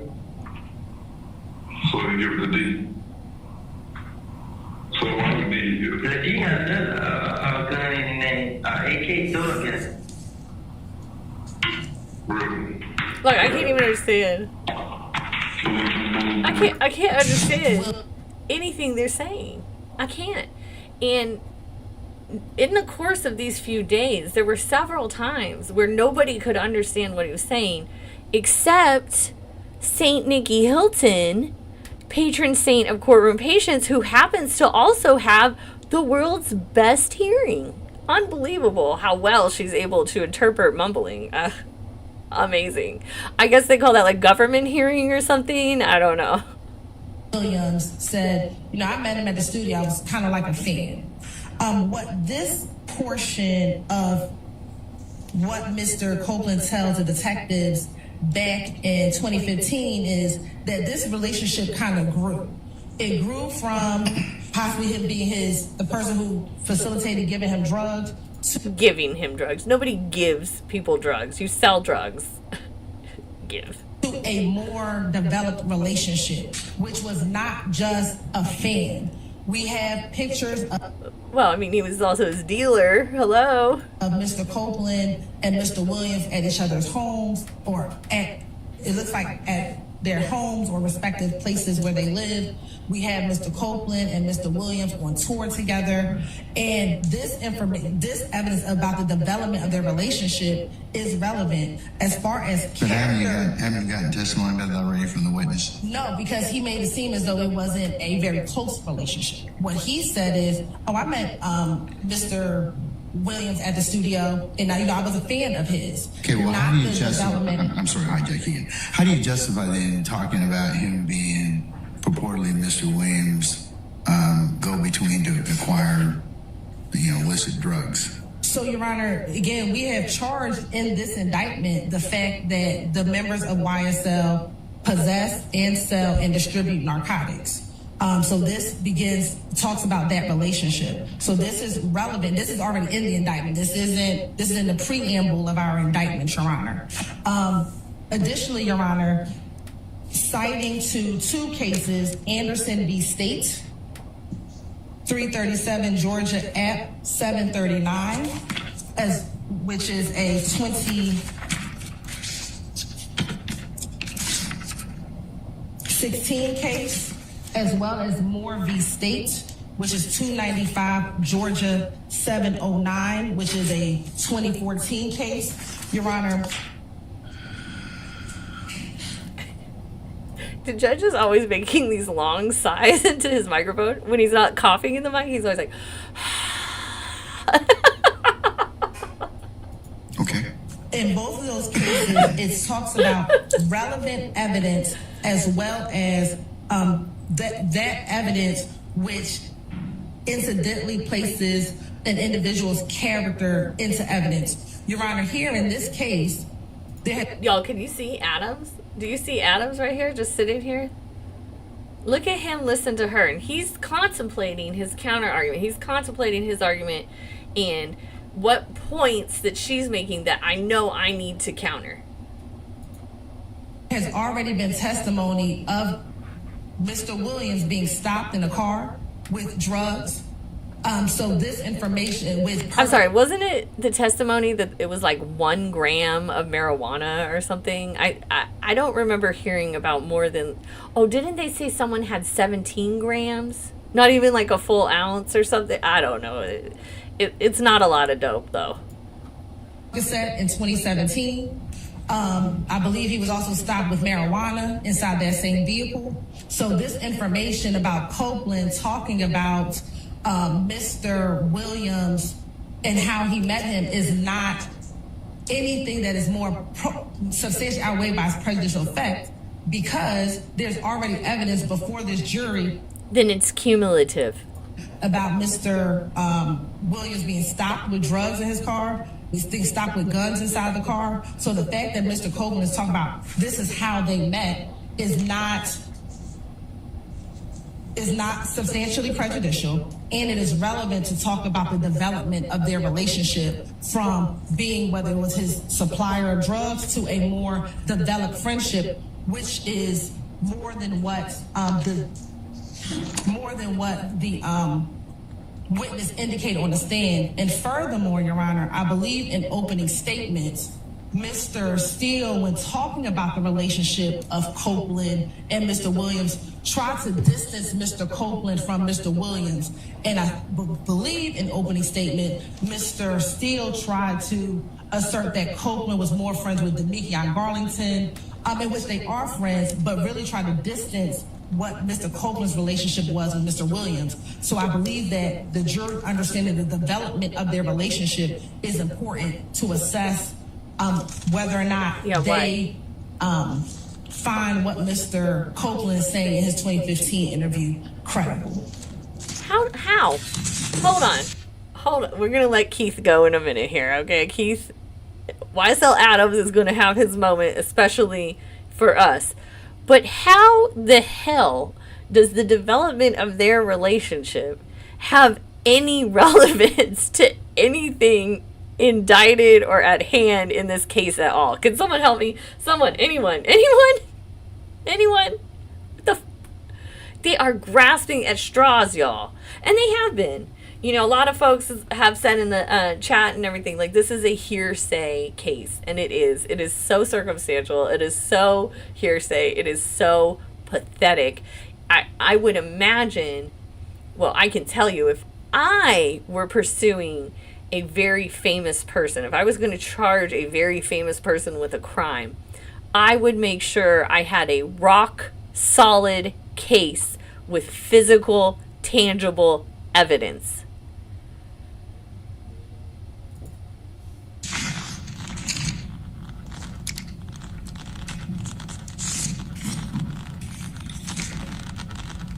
All right, come on, YSL Adams. Here we go. I'm sorry. And I just wanted to cite in Anderson. She does that all the time. She does that all the time. She's like she's done, but then she keeps Keith Adams starts or someone starts, and then she's like, I find that to be highly annoying. In Division 1, it states that as well-established evidence that is relevant to an issue in the case is not rendered inadmissible simply because it incidentally puts the defendant's character at issue, and it cites to Jones v. State. Evidence is relevant if it has any tendency to make the existence of any fact that is of consequence to the determination of the action more probable or less probable than it would be without the evidence, and it cites to 24-4-401. And while relevant evidence may be excluded if its probative value is substantially outweighed by the danger of unfair prejudice, exclusion is an extraordinary remedy which the court should invoke sparingly, and the balance should be struck in favor of admissibility. Furthermore, as a general rule, admission of evidence... Okay, hold on. She's reading case law. And if you listen to that case law, it says more evidence is coming in than getting out. And that's the law of this country. More evidence is coming in than out. And if you remember, when I just read that Supreme Court, it talked about something about the prosecution and in favor of the prosecution. Our laws are weighted heavily in favor of the government and the prosecution. Just want to point that out. Evidence is a matter resting within the sound discretion of the trial court. And appellate courts will not disturb the exercise of that discretion absent evidence of its abuse.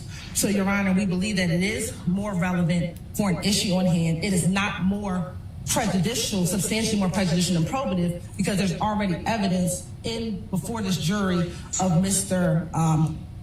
Williams being in and around or associated with narcotics, Your Honor. Are you Okay, finished? here comes Tavana's boo. So I can let Mr. Adams respond. Ms. Hilton, you done with this response? Y'all, that blue suit is oof. It is suiting. Ooh. I may have some, Your Honor, after Mr. Adams. All right, so I'll keep it brief, because I think maybe we sometimes have a tendency to conflate the issue. My objection is really very, very simple. That there's statements from Mr. Copeland about them either smoking weed together or him getting some weed from Mr. Williams or some lean or some Percocet. And my position is that is irrelevant. That it doesn't go to any issue in the case. The fact that the indictment alleges that members of what they say is a gang were selling or engaging in the sale of narcotics is separate and apart from whether or not someone's smoking weed together. Right? I mean, just keeping it that simple. But moreover, if what they say the issue, what they really want is to get... Okay, I got to stop too. This man in his right hand has a black pen, a red pen, and a highlighter. You know a lawyer means business. A sign that a lawyer means business is that they have a red pen, a black pen, and a highlighter in one hand, y'all. That he came to do business. The relationship, how did Mr. Copeland get to know Mr. Williams? That's what they said the issue is, and they say that How this, did Copeland? this describes it. Well, that's not totally accurate, because I'll do what Ms. Hilton has done to put it into context. There's more in the transcript and in the statement that actually addresses that. If you continue to read over the next page or two in the transcript, Starting from where? starting from page 431, line 19. You see Mr. Copeland saying, after a while, every time I go up there, he had me chill for a little minute and stuff. I never just go up there and then leave. He says chill or something. We carry over to the next page where Mr. Copeland says, and then after that, just started hanging with him. You know what I mean? Started putting my name in his songs and stuff, just like, oh man. Then we started hanging a lot. Skip down a bit. He started taking me places and stuff. I appreciate everything you're doing for me. Like, it ain't no problem. That's how I started hanging. You know, so there really is more in his statement that describes exactly what the state says they're looking for. How the relationship developed, what was the nature of their relationship, without us necessarily having to inject this character evidence about them smoking weed together or getting lean or getting Percocet into the trial. That's simply not a relevant issue. And so the argument, I think that I hear the state saying, well, there's... Okay, hold on. He thinks he hears the state saying, because it's unclear, because the state does not make clear arguments. The shade that is thrown so softly is, I love it. Oh my God, I love it.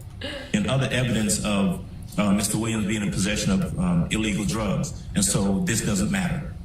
Right? Well, it kind of does. That's like an argument saying, well, if someone is charged with a burglary and there's some evidence or some statements about the person committing other burglaries, that, well, we can let that in because, you know, there's already been evidence about some other burglary. Well, you know, you got to notice the defense if you intend to introduce other items or relevant similar items. You used to call it similar transactions, 404B at this point. But that's my position. I'm trying to keep the issue simple. I think it's irrelevant. I think it injects his character improperly, and I think for that reason. And I also think that what they're looking for is contained in other unobjectionable portions of the statement, and so I'd ask for it to be kept out. What about Mr. Adams? Let me answer this for me, if you would. When the man has the 3 pens and he outlines in 1, 2, I can't even hold 3 pens and move my, there you go, 1, 2. Mine. Yes, sir.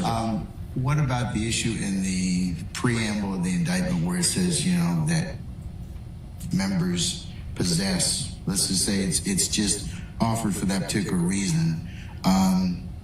What would your argument be at that point in time? Because it's up to the jury to determine whether or not it's relevant. But I mean, No. What? What? The jury does not determine whether or not evidence is relevant. The jury determines which facts are true. But whether or not it goes to anything. Right. What would you say if I just said, well, it could be potentially admissible if just to show possession of illegal substances by YSL members, purportedly YSL members, because they have to first make that determination. And then, of course, you know, what it would be used for. Sure. The preamble, you know, to the indictment is really that's argument, right? What we get to, what they have to prove, and what we have to address is what's actually alleged in the indictment. What's alleged in the conspiracy, in the RICO count, and the specific acts. and were put on notice by way of specific acts and also by specific indictment numbers. Now, if they want to allege that Mr. Copeland and Mr. Williams smoking weed together at the studio is an act that is part of the overall conspiracy, then they allege it. But they haven't done that. Because by that logic, really there's a lot of things that are said here by Mr. Copeland that aren't part and parcel of the indictment, but they can make the argument that, well, we said something about drugs in our preamble, and so all of that comes in. The preamble's hearsay, by the way. Now, I think that's essentially their argument, which I think does not control here. But my objection is pretty straightforward, pretty simple. I think that is irrelevant. His character should be taken out. That's all. Okay. Very good. Your Honor. He's so good. He's so good. Nadine, welcome to Paralegal. Thank you so much for joining us. Oh, man. Thank you. Everyone who's here, let me just take a little moment to thank everyone who's joined us here today. Make sure you're hitting like. Thank you so much for hitting like. Make sure you're subscribing. Make sure you're making comments. I love seeing comments. As long as they're interesting, they have to do with the case. I don't care about what you think about my hair, okay? And I'm sorry if you don't like that I talk over the video. You can go watch the court with free of talking without me, okay? That's why I'm here, to make commentary, all right? So I love your comments, though. I love the likes, the subscribes. I appreciate your support. Everyone who's joined the membership, my mods, Tavonda, Belen, everyone, thank you so much for all your support.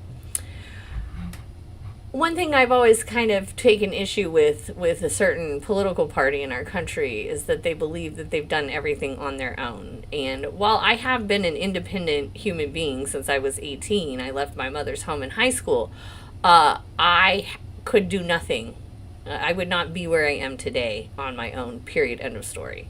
So thank you to everyone who's ever helped me, especially y'all who are watching and helping in this way. So thank you.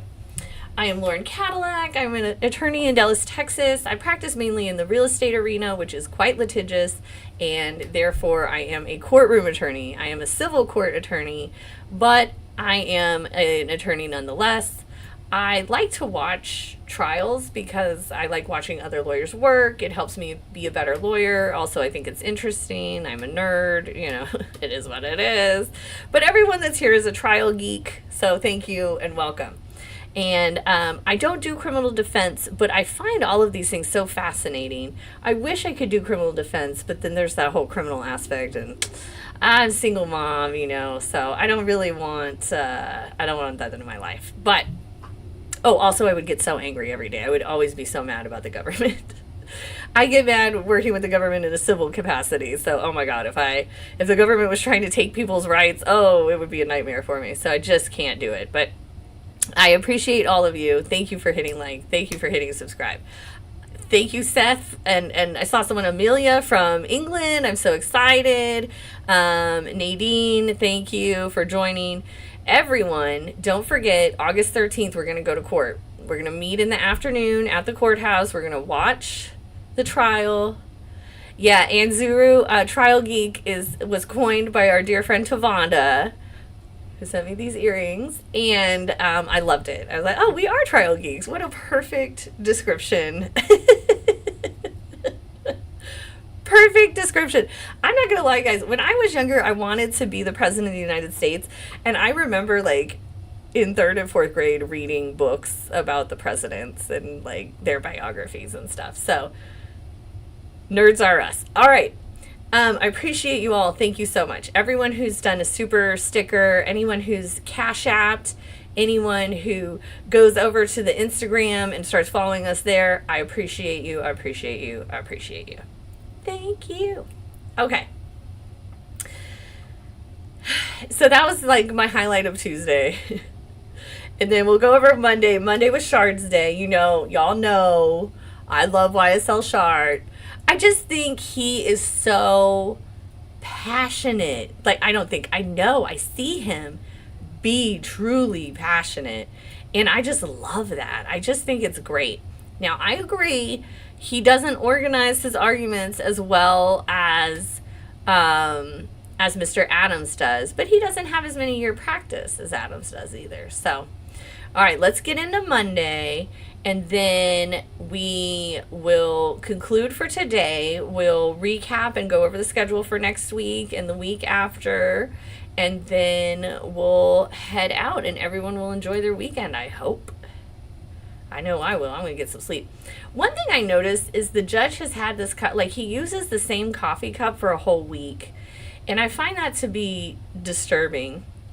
I'll use the same like water bottle, but like I feel like a coffee cup is like a little more intimate and should be cleaned a little more. I don't know. I don't drink coffee. Maybe you guys can tell me. Do coffee cups need cleaning every day? I would have thought so.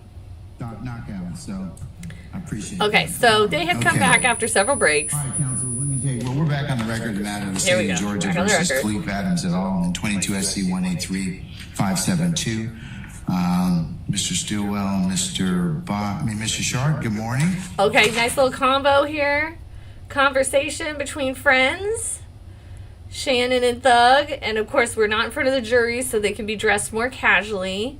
Not the lawyers, of course. Lawyers need to look appropriate all day, every day when they're in a courtroom. All right, Mr. Williams, Mr. Steele, Mr. Adams, and Mr. Pines. Damn, what are they talking about? They're really talking about something passionate. passionately.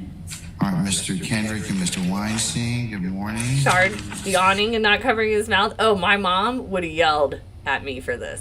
My mom, if you guys haven't been watching, and Miss Love, they're very alike. They're very controlling, and they're very assertive and very angry.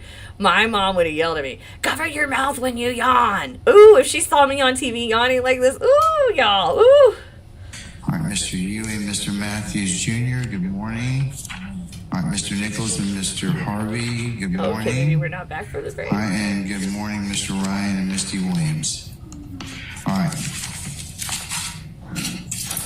Okay, I love the yellow tie. Okay, Mr. Smith, Mr. Uhelski, All right, let's just skip ahead.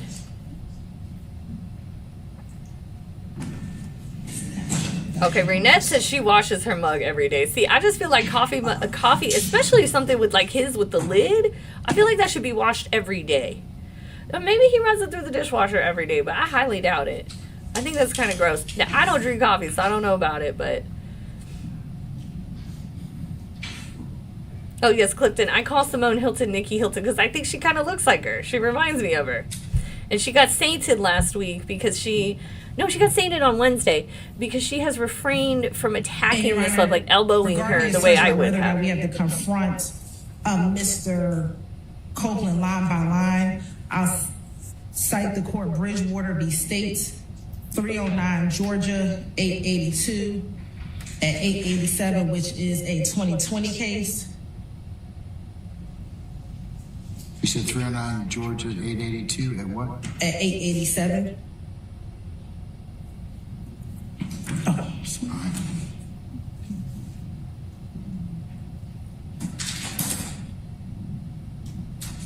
All right. Maybe Glanville has that cough because he doesn't wash the coffee mug every day. Maybe that's why the cough won't go away. You know, we've all been speculating about that chronic cough of And again, his. Bridgewater specifically addresses prior inconsistent statements. However, we believe the principle remains the same for impeachment by contradiction, and that we do not have to go line by line once Mr. Copeland has denied, remember anything he said in his prior statements, and has said that everything he said he made it all up, or he made it up. That we do not have to go line by line to impeach him with every single line in the in his prior statement. All right. Okay. Mr. Shaw, you rose. I like her shoes and I like her suit on this day. Navy is my favorite color of blue. Blue is my favorite color. Anything else, sir? Yes, sir. My colleagues are looking at the Bridgewater case, but regarding whether this is character. Okay, also, I don't know what happened on this morning. I'm thinking maybe Shard's wife was out of town or something. I don't know. But this fit, y'all, the navy with the black and the black, it ain't working for me. Usually he looks on point, so I'm guessing his wife is out of town this morning. Evidence or bad character evidence. to my understanding, the cases that are cited by the state are a little bit different than the facts here. And simply because, yes, I understand it is, according to the Supreme Court of the United States and according to the Second Amendment, it's pretty much everyone's right, citizen of the United States, to have possession of a handgun subject to certain restrictions. However, Mr. Stillwell, it can be distinguished, his situation can be distinguished from the individuals in those cases that the state cites.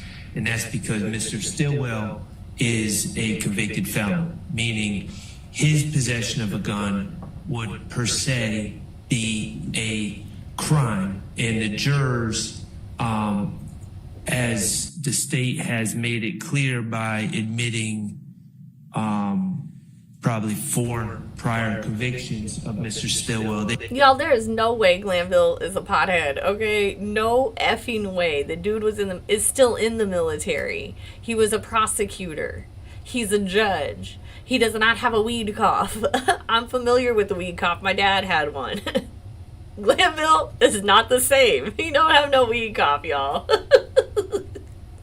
Adorable. They've made it clear to the jury that Mr. Stillwell would have been committing a crime if he was in possession of a firearm at that time. So that's the difference. It is bad character evidence. All of this is subject to 403 balancing, and I'm not sure what probative value. Again, we're way. The state is labeling this as intrinsic. We have a murder case from January 2015.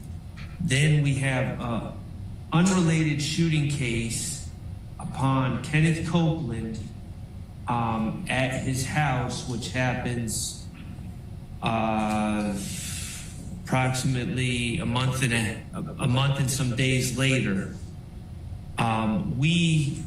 The state, I understand their theory, but there's really been no hard evidence that shows that these 2 events are at all linked. So he could have just stopped there. There's been no hard evidence. Because we haven't seen any physical evidence at all. We've seen a bunch of cops who kind of made up their mind and created a path to get us here. We've seen a bunch of dudes and women who don't want to be here. Like, we haven't seen any evidence.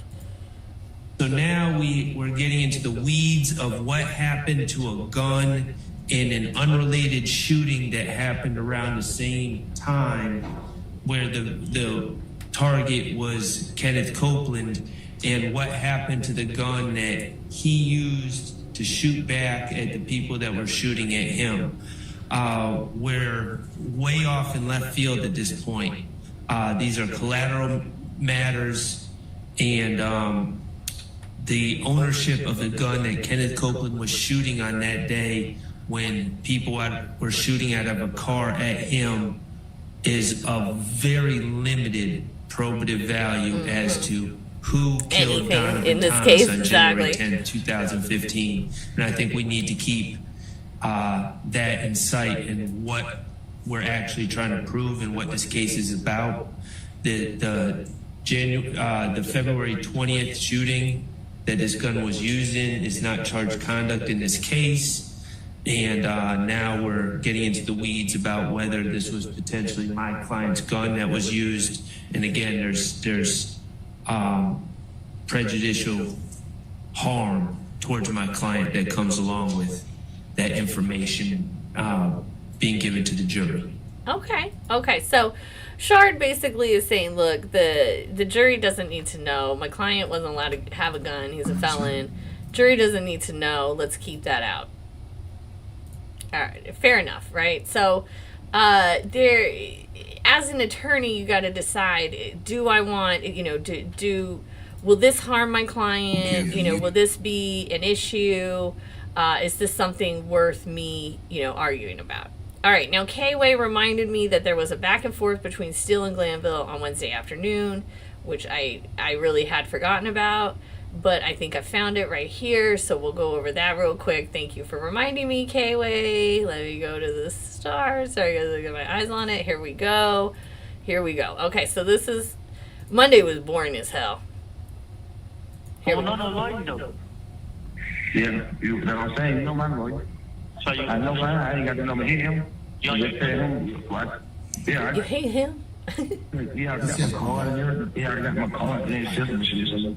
I got nothing to hit him. You can stop it. It does say Brian. And then go check it. So, Okay, so here's what happened on this. Let's go back a second.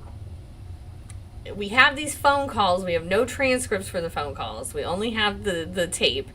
And we have to listen to these people mumble at each other, which maybe if you live in Atlanta, you're used to that. But again, like someone like me has a brain injury, just a very difficult assertion of what the hell's going on.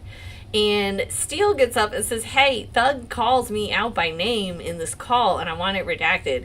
And the state is like, oh no. I mean, it's crazy how they can hear well at some times, they can't hear well at other times. And everyone keeps saying, is Miss Love gone? No, she keeps showing up, y'all.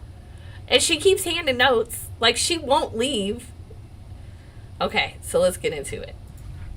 going to play is you have it marked as Index 58, March 11, 2015 at 19:27, and it goes from 00 to about 15 minutes and 30 seconds. Is that about right? Yes, Your Honor. At this juncture, we haven't heard any objections from the defense. Well, first, let me find out. Why is the state saying we haven't heard objections? It doesn't matter if you haven't heard objections. They're objecting in front of the judge. Come on, St. Nicky. Do we have any spokesman, or do you want me to ask each individual defendant?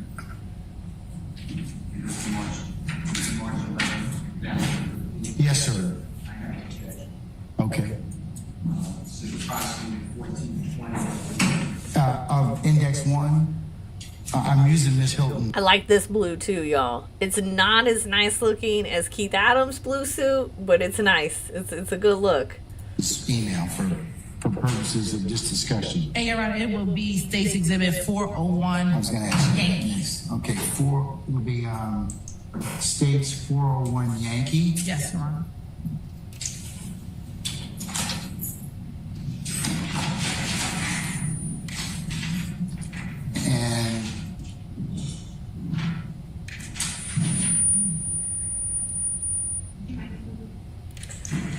And J-Mac, they stole not just Thug's property, but other people's property. And I talked about that last week with Weinstein's writ to the Supreme Court. He spoke about those things, and it's Mr. Steele, several what's the part companies' you have an objection property. to? Mr. Copeland is asking for a lawyer.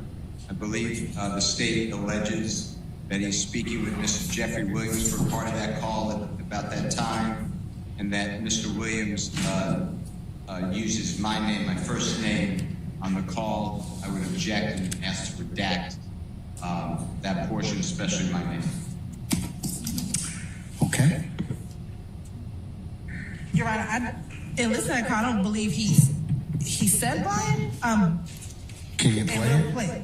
What's the Can time? you play the last? Maybe That's play the crazy how on this day she doesn't believe he said Brian, but the other day she believed he said, I can't remember what it was, clear as day. last 2 minutes. Her hearing is so convenient. It's like my first husband, just convenient hearing. Does that be sufficient for me to listen to it, Mr. Steele? Yes, sir. Okay. Let's play the last, like 13:30 to the end. Okay. Okay. 15:30.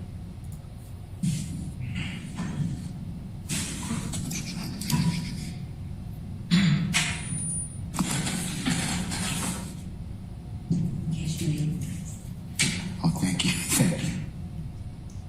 Oh, sorry. That's not the right one.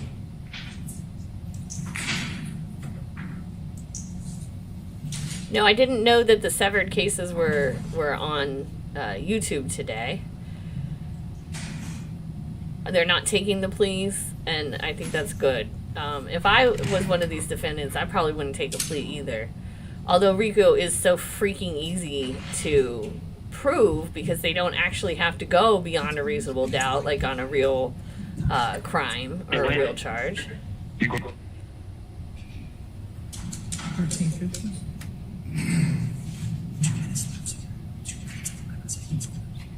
Okay. Yeah, Anyway, we're gonna start at 13:30 or 13:33 now. the police, let him jump on me. Steve crazy, man. Man, I told him let him in the car. And we're in the jail. All that together. That's it. I can't understand a freaking word they're saying. That's what I hear. I can't understand it at all. I could never be like a telephone interpreter or something. The transcriber of these videos, that could not be me. Literally, my brain injury would stop me from being able to do that. My goodness. This shit here is dread, bro. Man, hey, talking about. I know. You already know what's happening. What the hell? What they talking about? Now I'm talking about nobody. They won't try to tell you. Man, I almost sat there in front of these folks and looked at these folks on that shit on the phone. Yeah. I made Becky call her. Like, call her. See what the fuck going on. Because of probation. It's just a little bullshit. I understood that. See what the fuck's going on because of probation and it's some bullshit. But the probation, the lawyer trying to hold you. Just because the jet about 8 months or whatever, so I already know that. All I said, I was just gave him a lawyer the 3-4 bank, 2,500. You know, he'll bring you. You have 1 minute left. Just for 20. He get you in the courtroom for 2,500. You know, ain't shit. That don't even want that much. One lawyer had told I know. Yeah. So this, I'm out here. This son sent you all my information. So you say you try to have it in the morning. Yeah, I have a lawyer or whatever lawyer you choose. I don't have none. Well, I could just have somebody pull up from their son and bring their son the money, then you see what I'm saying? Or they come from my dad, so, you know, they probably know something about the shit. So I can just make anybody go get the money. I can make them pull up to the club, get the money from Ken and everything. Right now, you see what I'm saying? So that ain't no question. Shit, we don't know no lawyer though. Yeah, you know what I'm saying? You know my lawyer. So you, I know mine. I ain't got the number hit him. You just tell him what. Yeah, I got my card and everything. Yeah, I got my card and then system and shit. So I ain't got nothing just hit him. Like, go check on this number right here and Oh, this is like the 8th time I've heard this, and I think what Thug is saying, yeah, I've got my lawyer and he has my card and everything, as in my credit card is on file at my lawyer's office. Oh, because I was like, how the hell does this prove Thug is going to pay for anyone? That's got to be what he's saying. you can go check on his name. Thank you for using Securus. Goodbye. I did not hear Brian or Mr. Steele's name at all. Mr. Steele, do you, I can't say I've heard it either. Do you have a time reference you can point me to again? I'll listen to it again. Very 15:12 is where I think it's all. Okay, let's play about right at 15 minutes, please. Hello. I don't know why you got to lean to hear. Everybody kind of leans. See, look, Brian's leaning. Chris, can I listen to this? Okay. Council, I'm going to listen to it through the ear audio system. Good idea. You're welcome to listen to it as well again. I would like to. Start at 15:04.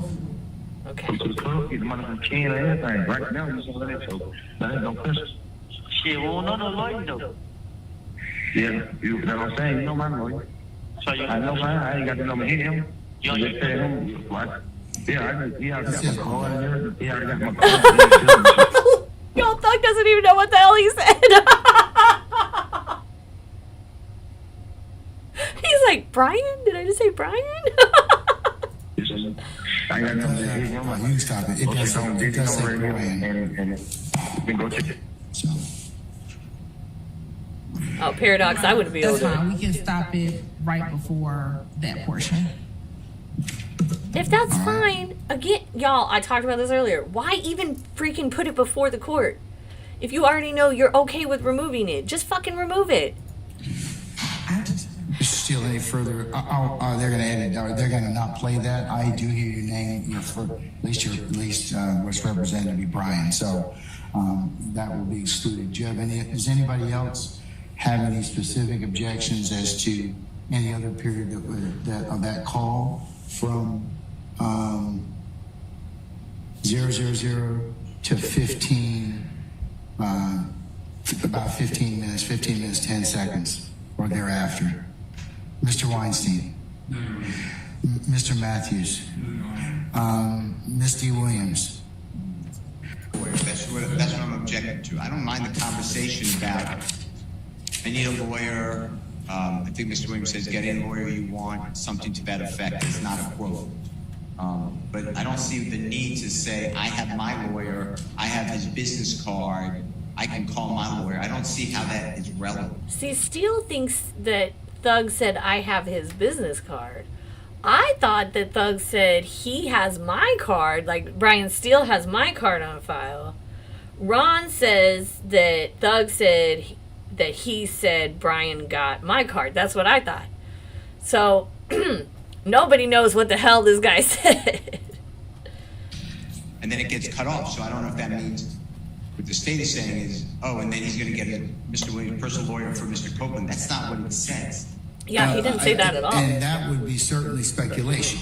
That would be speculation, but I think they get at least to play it based upon what they proffered so far. I think they get to play it.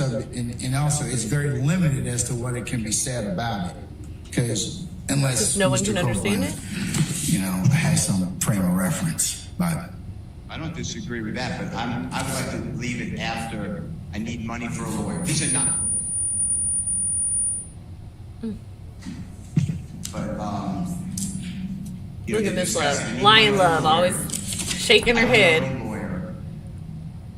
Lion Love always reaching. Love is reaching for the freaking mic. The mic's not even. I hate her. Get any lawyer you want, and then just end it there, rather than I have my own lawyer and I have him on Rolodex or whatever I don't think Rolodex is used, but whatever those terms are, at that point I would He definitely did not say Rolodex. I also object. Let me see if the state has any Your Honor, further issues to that. Your Honor, relevant evidence is any evidence that tends to prove an issue. Do we believe that the fact that the leader of the gang is offering up his lawyer to his co-conspirator is relevant for this jury to determine whether or not there is a RICO gang conspiracy? He didn't say he would pay for him. He said he had his phone number. So we believe that that is relevant, because the argument is relevant. That's so bizarre. If someone called me and said, I need a lawyer, I'd be like, oh, I have 5. Let me give you their numbers. Does that make me part of a gang? Does that mean I'm going to pay for their lawyer? Hell no. It just means I'm going to refer them to a lawyer. I'm not following the state over here. It also comes in because it's a party opponent admission. This is the defendant, Williams, telling Mr. Copeland that I will provide. He said, specifically what Mr. Copeland says is, I don't know any lawyers. And he said, you can call my lawyer, is what he actually said. So I think reading that. Oh, now she understands what he said? Oh, now she can hear everything he said? My God, the convenience of the hearing. Getting context, he's saying, okay, you don't know any, but I'll provide mine. Or you can potentially use mine. Whether or not he used him or not, that is a question that can be asked of Mr. Copeland. But the fact that he was willing to offer up the lawyer is what is important, not the result of it. How is that important? Every effing person in the effing United States of effing America, if on the phone with someone who says, I need a lawyer, will literally offer up a lawyer if they know one.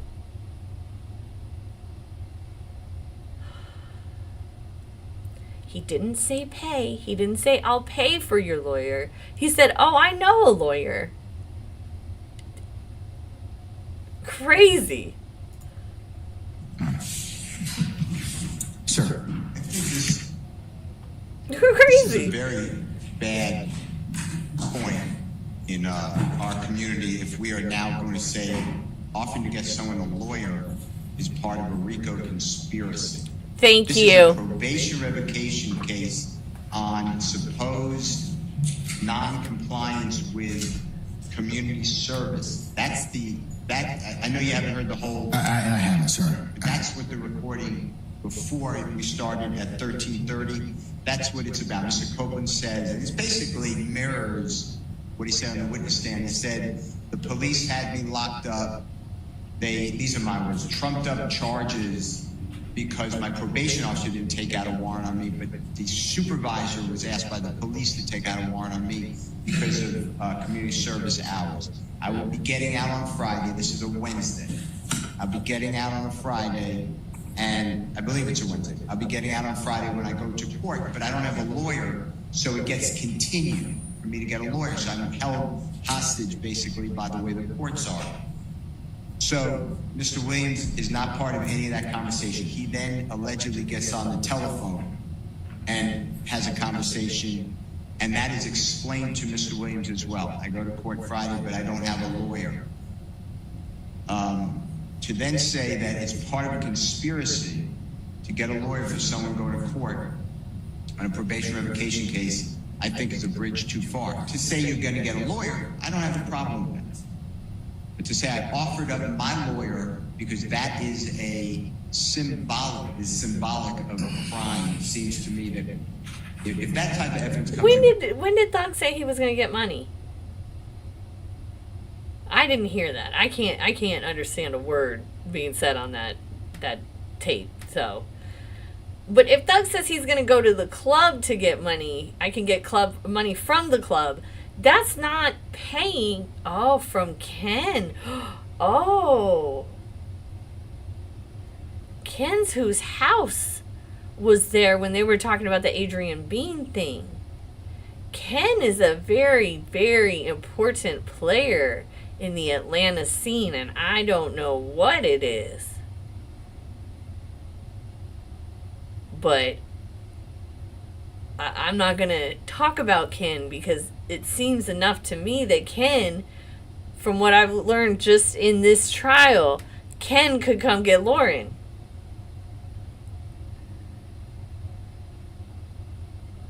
Ken is the ringleader. If Thug is going to Ken for the money, and it was Ken's house Adrian Bean was talking about, Ken is the leader. Why isn't Ken indicted in this? I am so confused. courts, we are all in trouble because that's what we want people to do. We want people to get lawyers. So I'm objecting to the states playing that portion. I'm not objecting to the portion that Mr. Williams. Steele says we want people to get lawyers, but he's wrong. The government does not want people to have lawyers. The government wants to put people in jail. So Allegedly is on the phone and is offering to potentially help with a lawyer. I don't have a problem with that. If the state wants to then argue that's somehow part of a conspiracy, I'll argue against it. But to then go further and say, aha, and this is the crime organization and the lawyers are part of the criminal activity, I think that is under yeah, that is an issue. It should never be said in any court unless there's proof of it. That lawyers protect criminal parties. Your Honor, the state never said. I don't even know where Mr. Steele got that. Oh, not the laugh, you guys. I don't even know where Steele. You know, maybe Love and Hilton are a bit more alike than I originally thought. They said what is relevant is that he was willing to offer up his attorney to represent him. That is where it ends. And everything else Mr. Steele said is great for closing argument. But the relevance of it, it comes. Bitch, you don't get to say what's good for my closing. I do not like how she said that. It's great for closing argument. And then he can argue all of that, what he just said in closing. It's relevant. It's more probative than prejudicial under 403, and I'm going to go ahead and I'll allow it. I'll give you a continuing objection, Mr. Steele, in that respect. Okay? All right, so what was the next thing you wanted to do? Here's the problem. If y'all go into the chat, you can see there's 18 different interpretations of what was said. Nobody can actually understand what was said. So the jury, there's going to be, there's 15 left, right? There's going to be 15 interpretations of what was said. It's crazy. Argue about, sir, or have me invite my attention to. That's the first call. Is it the first call or another call? This is this call, but it's going to be for all of the calls. Okay. All right. There's portions of it that are just conversation about what other people said. I'm just using an example. Val, V-A-L, said that, have 1 second. In this call, Mr. Steele, or a different? Don't cut me off. Oh, I'm sorry. I don't. Yes, bitch, quit cutting me off. Your Honor, are we addressing the March 11th call? I was gonna ask him for that clarification myself. Mr. Steele said it was this call and other calls, but he's making he's making, for example, and I think he mentions Val at that point in time, but I wanted to find out, is Val on the first call, second call? I think it's the June 10th call, which may be the second call. Yes, June 10th, that's the one at 2038, 4212, 10, 44, I'm sorry, 4 minutes, 12 seconds, 4 hours. Is it hours, minutes? It's 4 minutes and 12 seconds to 11 minutes and 10 seconds. Okay, thank you. The judge can't even read like the time. But so can we just either close out or finish March 11th so we can Alright. be consistent? But Ugh. I was attempting to say it, but it's going to be overarching, but I can do it individually. So on each call, there are conversations about what did someone else say. So Mr. Copeland allegedly, his voice is speaking with his girlfriend or significant other or the mother of his child. And he is saying, what did this person say? Well, this person said A, B, or C. I'm going to be objecting, I am objecting to anything that is hearsay. So for instance, in this call, Shannon said something. I'm not saying, Mr. Sharp and Mr. Botts can handle that for Mr. Stillwell, but I'm objecting to any third-party hearsay. They're not even on the call.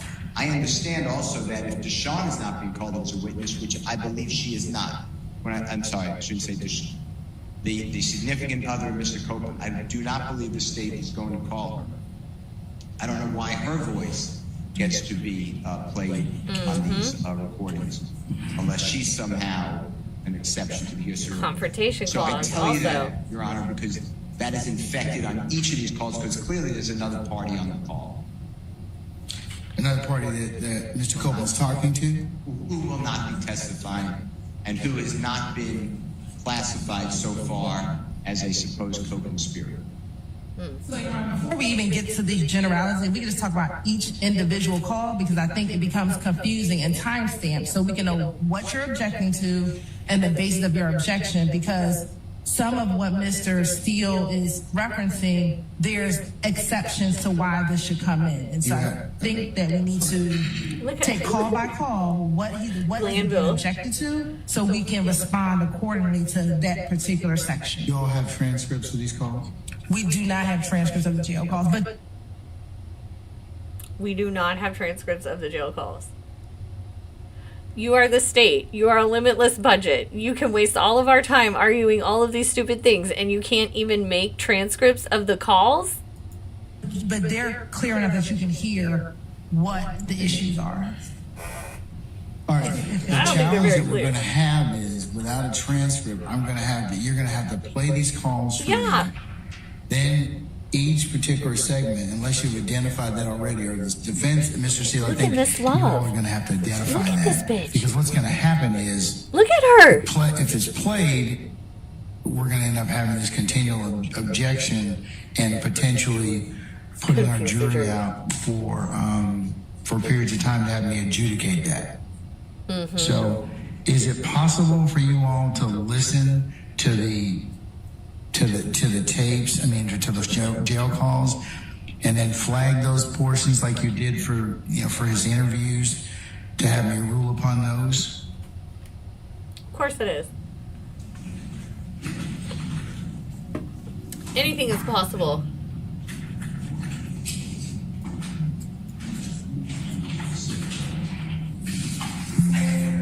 Because I understand what you're saying, Mr. Steele. It's a valid point.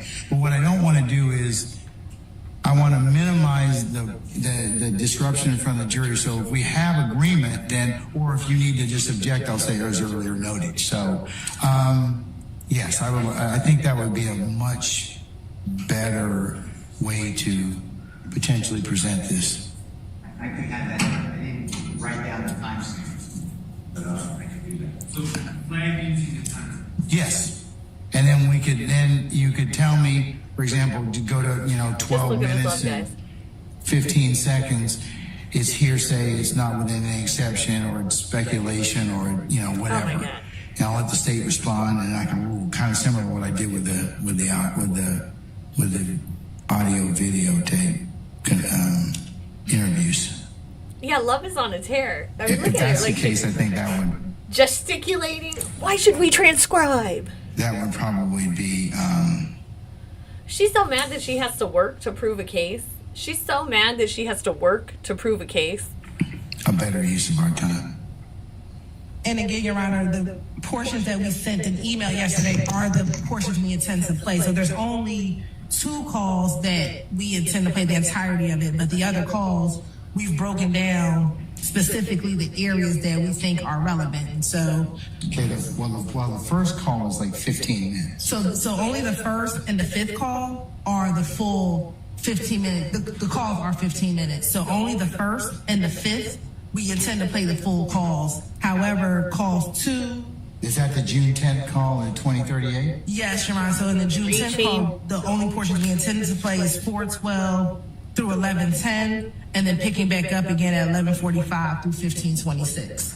All right. And then for June 13th, the only portions we intend to play is 00 through 6:05. That's still a fair amount of time, though. It is. So they definitely. But I just want to make sure that they're not listening to the whole tape and saying, We don't have to listen to all 19 hours.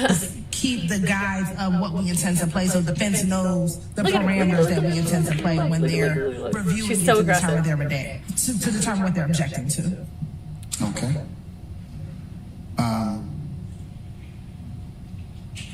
Mr. Steele, give you just a thought I need to consult with Mr. Chamberlain just a second. How long do you think that'll take? And I'll just ask you when we come back on the record, okay? All right. I'm just going to recess. Okay. All right, guys.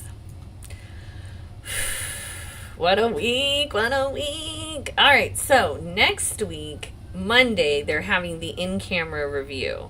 That is where the judge and the lawyers come together, and the judge decides what is privileged in the ex parte transcript. Answer is absolutely fucking nothing, but he's going to, go through this whole rigmarole.